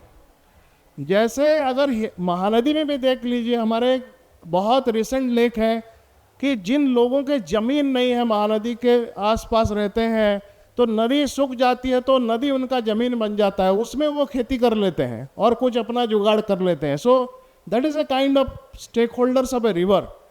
लेकिन हम सोचते हैं कि हमें एकदम बड़े बड़े बांध चाहिए और पानी हमेशा चाहिए और उसी से हम अपने घर को पानी ले आएंगे, बहुत बढ़िया बात है। लेकिन unfortunately nature doesn't work like that. Madam ने कहा था कि बिहार में बहुत पानी है, लेकिन कोसी नदी ने बिहार को क्या किया हम देखे हैं, और महानदी में भी बाढ़ आती है तो क्या होता है वो भी हम सब देखे हैं। लेकिन आई थिंक त्रिवेदी मैडम, उन्होंने एक और भी अच्छा बात कहा कि एक इंदिरा सागर डैम का पानी और एक millions of small water bodies का पानी मिला दे जाए तो वो ज़्यादा बेनिफिशियल है, और वो नेचर के सिस्टम से है। मैं हमेशा कहता हूँ कि monsoon is like the greatest equaliser, और डेमोक्रेसी का प्रिंसिपल्स अगर सीखना है तो मॉनसून से सीखना चाहिए, क्योंकि मॉनसून किसी को मतलब भेदभाव नहीं करती, वो हर जगह गिरने की कोशिश करती है, कहाँ कम कहाँ ज़्यादा।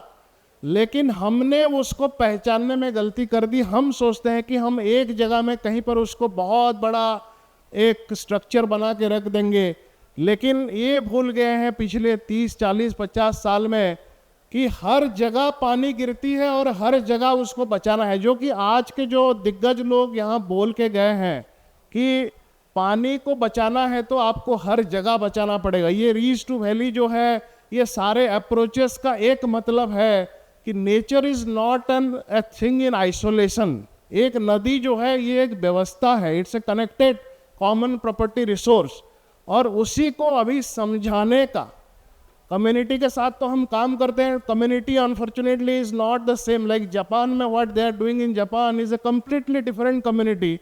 इंडिया में हम जो कम्युनिटी के साथ डील कर रहे हैं वो एकदम से अलग कम्युनिटी है।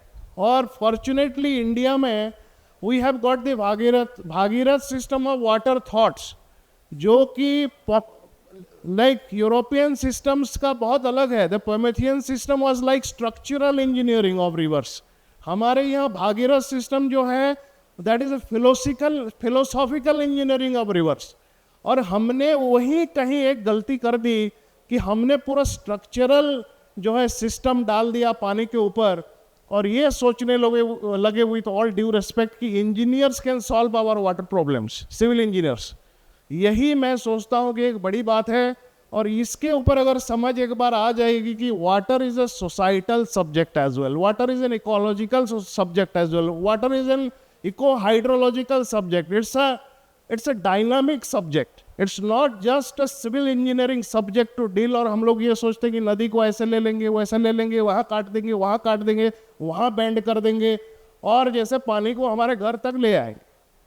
और जहाँ पर पानी नहीं था, 241 मिलीमीटर का बारिश जहाँ थी, वहाँ नर्मदा से पानी ला करके इंडिया का सेकेंड मोस्ट गेहूं प्रोड्यूसिंग एरिया बना देंगे। तो ये जो सिस्टम हमारे थॉट्स में है, अगर इसको थोड़ा रिवर्स करने की कोशिश नहीं करेंगे तो जो जलवायु परिवर्तन की बात अभी हो रही है, जलवायु परिवर्तन अभी नहीं हुई है, हमको बस दिखती ज़्यादा है। Because our entire society is a response based society. हम लोग रिस्पॉन्ड करते हैं बहुत सारे समय में। आज जितने प्रेजेंटेशन हमने देखा वो सारे जो है स्ट्रैटेजिक प्रेजेंटेशंस है, जिसमें कैसे हम लोग अपना strategically we can build our resilience के बारे में बता रहे हैं। लेकिन हमारे सोसाइटी एक डिजास्टर होती है तो कैसे रिएक्ट करेंगे, और उस टाइप का सिस्टम से चलती है। तो मेरा मानना है, और हम जो काम करने की कोशिश कर रहे हैं, अभी एक सिटीजनरी बनाना है, वाटर सिटीजनरी, एक नेचर सिटीजनरी, और जो कि युवाओं के साथ मिलके बनाना पड़ेगा।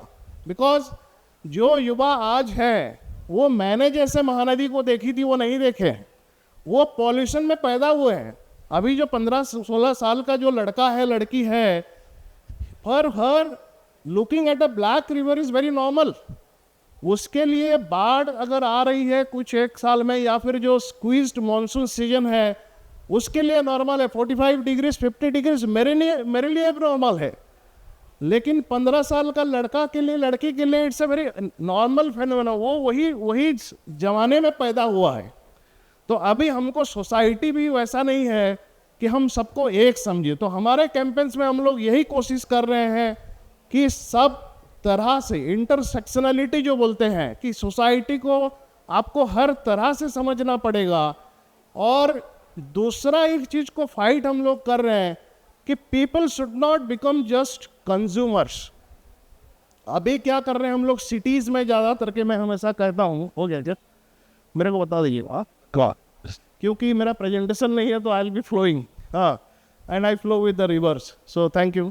तो मैं सोच रहा हूँ कि जो हमारे सिटीज एक बड़ा मिस्टेक कर रहे हैं मेरे हिसाब से, और मैं हर जगह कहता हूँ, अर्बन अपडेट का हर कनक्लेव में कहता हूँ कि we are actually we should go back to the citizenry systems of governance.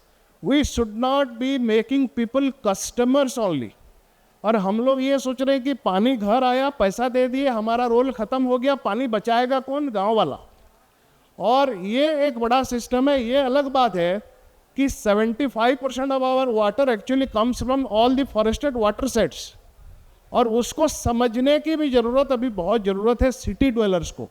तो एक हमारे कैंपेन में हम लोग ये भी कर रहे हैं कि how to need that relationship between the rural people and the urban youth, rural youth and the urban youth, जो कि समझे कि पानी कहाँ से आ रही है। क्योंकि शहर अपने पानी खा चुके हैं। अभी शहर अपने पानी को इस तरह से ख़त्म कर दिए हैं कि they are trying all their ways कि वेस्ट वाटर को कितना मैनेज किया जाए और कहाँ से पानी लाया जाए। दिल्ली कैसे हिमाचल से डैम बना करके पानी लाए, हैदराबाद कैसे 300 किलोमीटर से पानी लाए। They are all thinking of ways to drag water from everywhere. But what we should now do is build a cooperation between cities and the rural areas, जहाँ से पानी हमारे लिए आती है, और जहाँ जो है इकोसिस्टम बेस्ड अप्रोच को हम लोग लागू कर सकते हैं। आजकल इकोसिस्टम पेमेंट सिस्टम्स भी आ गए, PES आ गया है, बहुत सारे मॉडल्स कोशिश किया जा रहा है, लेकिन ये और भी ज़्यादा कोशिश होनी चाहिए। और मेरा मानना है कि यूथ के साथ काम करके इसको आगे बढ़ाना चाहिए। My final word is, we as human beings should not think that we are superior. We are absolutely the inferior most species on earth. That is what has been proven. हमको 300 साल के लिए पृथ्वी को दिया गया, हमने उसको कोई कसर नहीं छोड़ी डिस्ट्रॉय करने का। और एक इमेज में हमेशा दिखाना चाहता हूँ सबको कि we have to now transform from ego to eco. तो ईगो में क्या है, हम आदमी अंदर रहते हैं और सारे लोग हमारे इर्द गिर्द घूमते रहते हैं। लेकिन इको जो है, इकोसिस्टम बेस्ड अप्रोच है उसमें इंसान भी एक है और बाकी सारे सिस्टम जो नेचर का है वो भी है, नदी भी है, उसमें फ्रॉग्स भी है और स्नेक्स भी है और जो भी पेड़ भी है, जंगल भी है, जो भी है, सॉइल भी है। तो अगर हम यही कॉन्सेप्ट को लेकर के जाएं और जो हम कोशिश कर रहे हैं और कम्युनिटी के साथ काम करें, तो हम असल में एक लॉन्ग टर्म प्रोसेस में रिवर्स गियर में थोड़ा जाना पड़ता है।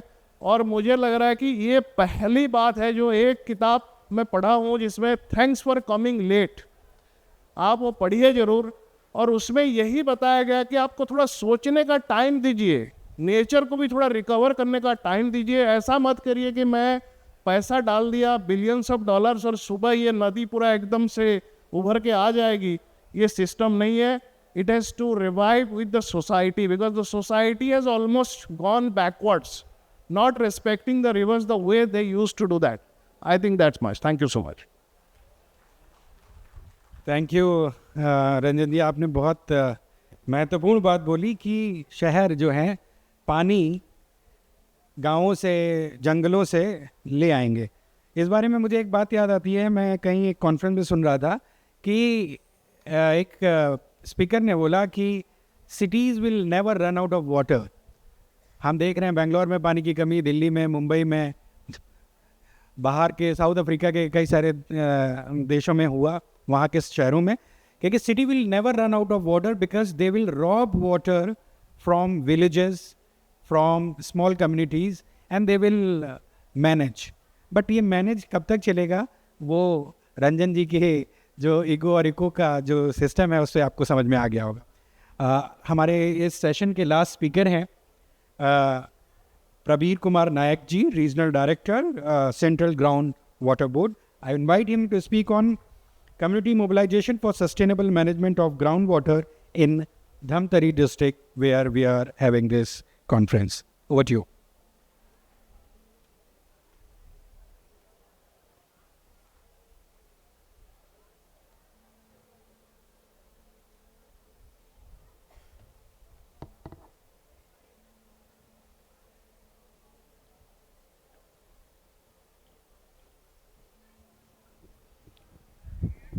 आप सभी को मेरा नमस्कार।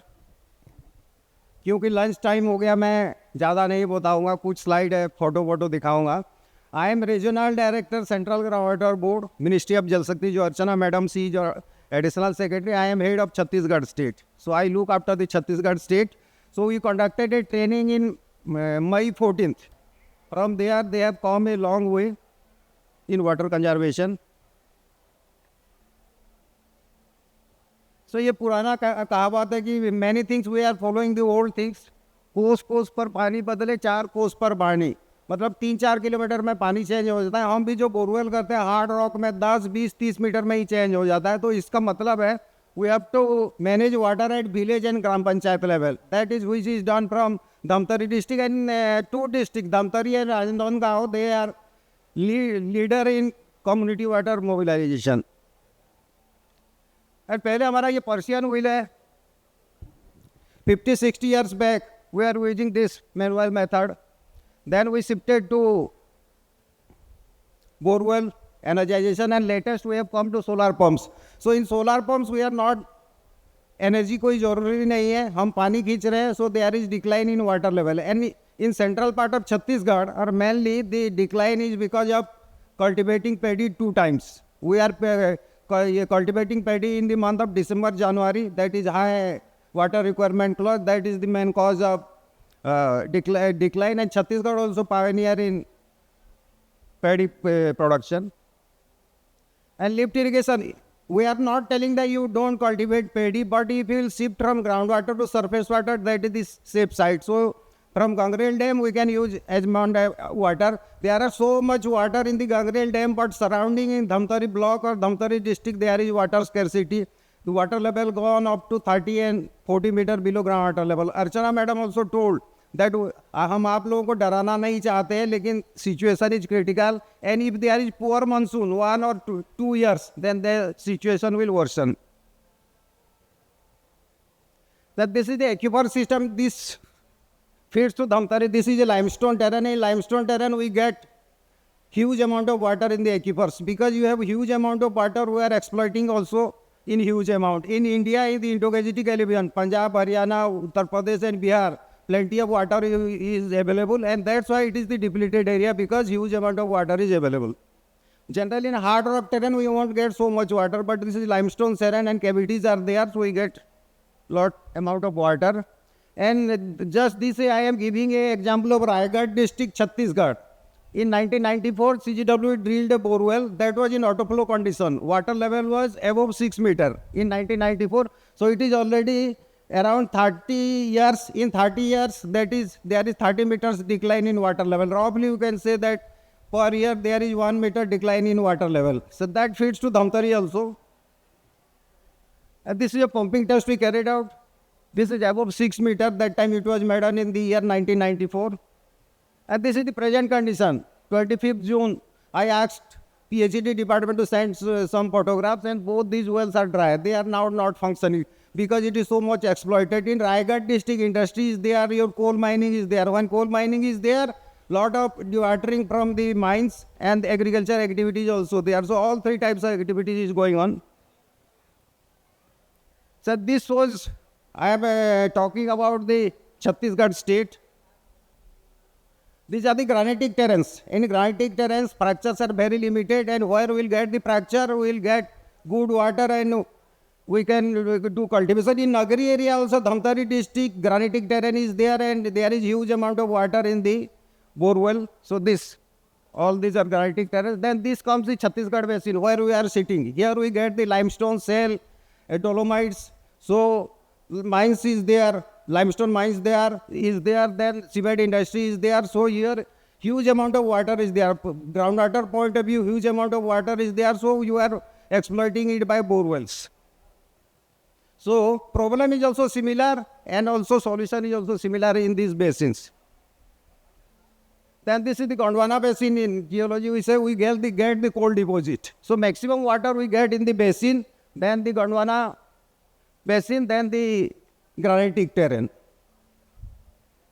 So in Gondwana, because huge coal deposit is there in Bilaspur, Gebra area, that is the biggest coal mines in Asia. There is huge amount of dewatering and situation is also alarming.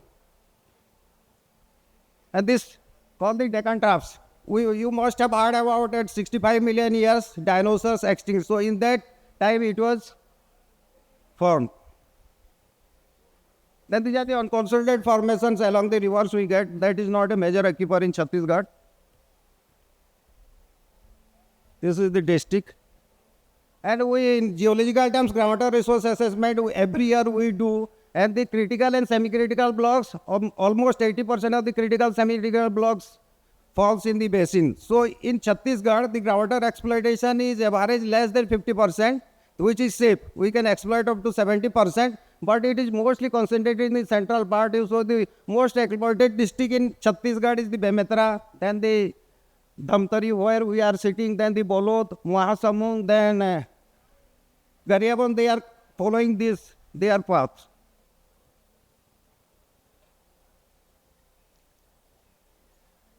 These are the total assessment how we do groundwater assessment every year. Last year I am showing the 2023 data.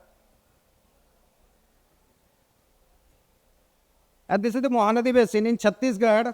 It is upper Mahanadi falls in Chhattisgarh, then the lower Mahanadi in Odisha, and there is dispute between Odisha and Chhattisgarh also. That is the Mahanadi tribunal, and it is highly populated and it is overexploited from groundwater point of view also.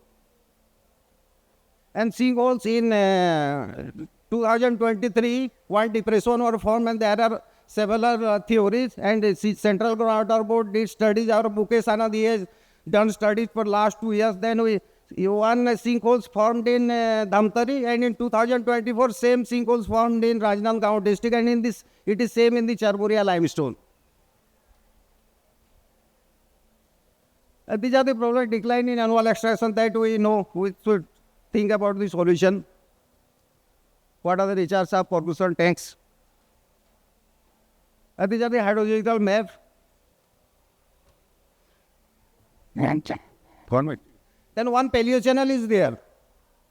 But before, whatever the present course of the Mahanadi, million years back or 1,000 years back, it was following in different direction, and mostly in the paleo channel, that is the alluvium, huge amount of water is available, so that is over exploited. And most of your rice mill here, because paddy is cultivated, rice mill is there, and that is the most over exploited area. Those shows the industries. And this is demand side management. We say supply side. If you are doing artificial recharge, we call it the supply side. And if you will shift from your paddy to other crop, that is the demand side management. And if we can recharge the gangrel water to the aquifer, that is by floating method, that is the only solution. And this is arc dam. We have seen the check dams. These are the arc dams that is constructed in Karnataka. That also we can follow. At this sustainable management, how community can do just I have made community combination, coordination, conference, collaboration, cooperation and consultation. With that they can do the solution. And Honorable Minister visited Rajnandgaon just last Saturday. He visited here and he appreciated the effort of the communities. So these are the awareness program we conducted here in Dhamtari. So Nari Shakti se Jal Shakti, dhanyavad. They can manage water better. Thank you very much for now. I think every one of you are waiting for the lunch, but I will just conclude this with that we have heard about the local wisdom and the technical expertise. We need to meet somewhere so that we can ensure that our urban future or rural future, any future, is nothing without water. So I will just end with this small poem. Dr. Kundu is here. So you said that planning and poetry should go hand in hand. So there is एक खबर थी यहाँ पानी का आना और जाना. कोई दावे के साथ नहीं कह सकता था कि कितने बजे आता है और इतने बजे चला जाता है. कुछ औरतें, जैसे आपने बताया कि आपकी मदर आपने देखा, कुछ औरतें पानी को साधना चाहती थी. वे हर समय नल की ओर टकटकी लगाए रहती, हर आवाज़ पर चौंकती. एक गौरैया जब खिड़की से कूदती, उन्हें लगता पानी आ गया. एक कागज़ खड़खड़ाता तो लगता ये पानी की पच्चाप है. उनकी नींद रह रहकर उचट जाती थी. कितना अच्छा होता पानी बता के जाता, कल मैं 6:45 बजे आऊँगा या नहीं आऊँगा, कल मैं छुट्टी पर हूँ. एक आदमी सुबह सुबह टहलता हुआ पूछता था दूसरे से, पानी आया था क्या आपके यहाँ? दूसरा जवाब देता, आया था, मैंने भर लिया. तीसरा कहता, चौथे से मैं भर नहीं पाया, पर कल जल्दी उठूँगा, भर के रहूँगा. सबसे चुप्पा आदमी भी अपना मौन तोड़ बैठता था पानी के कारण. पहली मंजिल पर रहने वाला एक आदमी ने दूसरी मंजिल के पड़ोसी से सिर्फ पानी के कारण बात शुरू की और बातों में रहस्य खुला. दोनों एक ही राज्य के, एक ही ज़िले के थे. लोग मिलते तो लगता वो नमस्कार की जगह कहेंगे पानी, और उसका उत्तर भी मिलेगा पानी. Thank you.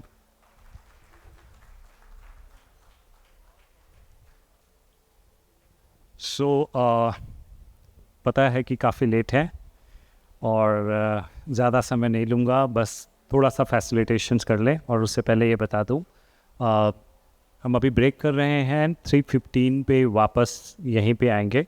लंच बाहर की तरफ रेस्टोरेंट है, वहाँ पे ग्राउंड फ्लोर में ऑलरेडी सर्व किया हुआ है. So we will have the lunch together and then we will start the session at 3:15. And because हमारे ऑनरेबल CM सर का भी प्रोग्राम है इवनिंग में, तो हमारी सेशन के साथ उनका सिस्टम कंटिन्यू चलता रहेगा. और मैं जब अब चाहूँगा कि फैसिलिटेशंस हमारे सारे डिस्टिंग्विश पैनलिस्ट का है, तो मैं सर से रिक्वेस्ट करूँगा one by one. I would like to call Shri Krishna Jadhav sir to give the mementos to Padma Shri Popatrao Pawar sir. Let's go. Let's take it. Yes.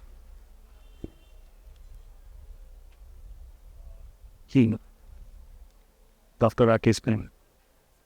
But to Dr. Rakesh Kumar sir.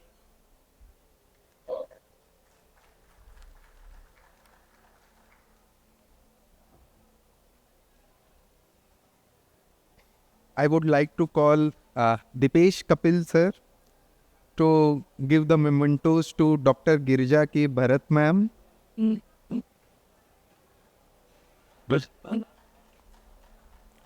Mr. Manoj Kumar, State Lead Pradhan.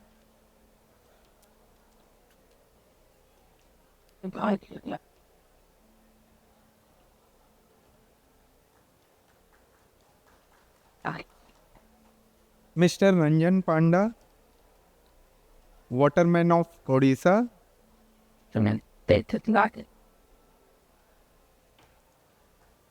I would like to invite Shri Krishna Jadhav sir to give mementos to Ms. Otsuji Marino.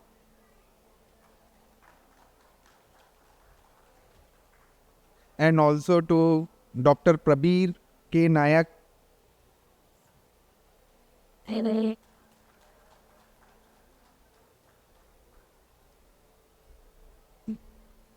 And to Mr. Abhishek Pandey.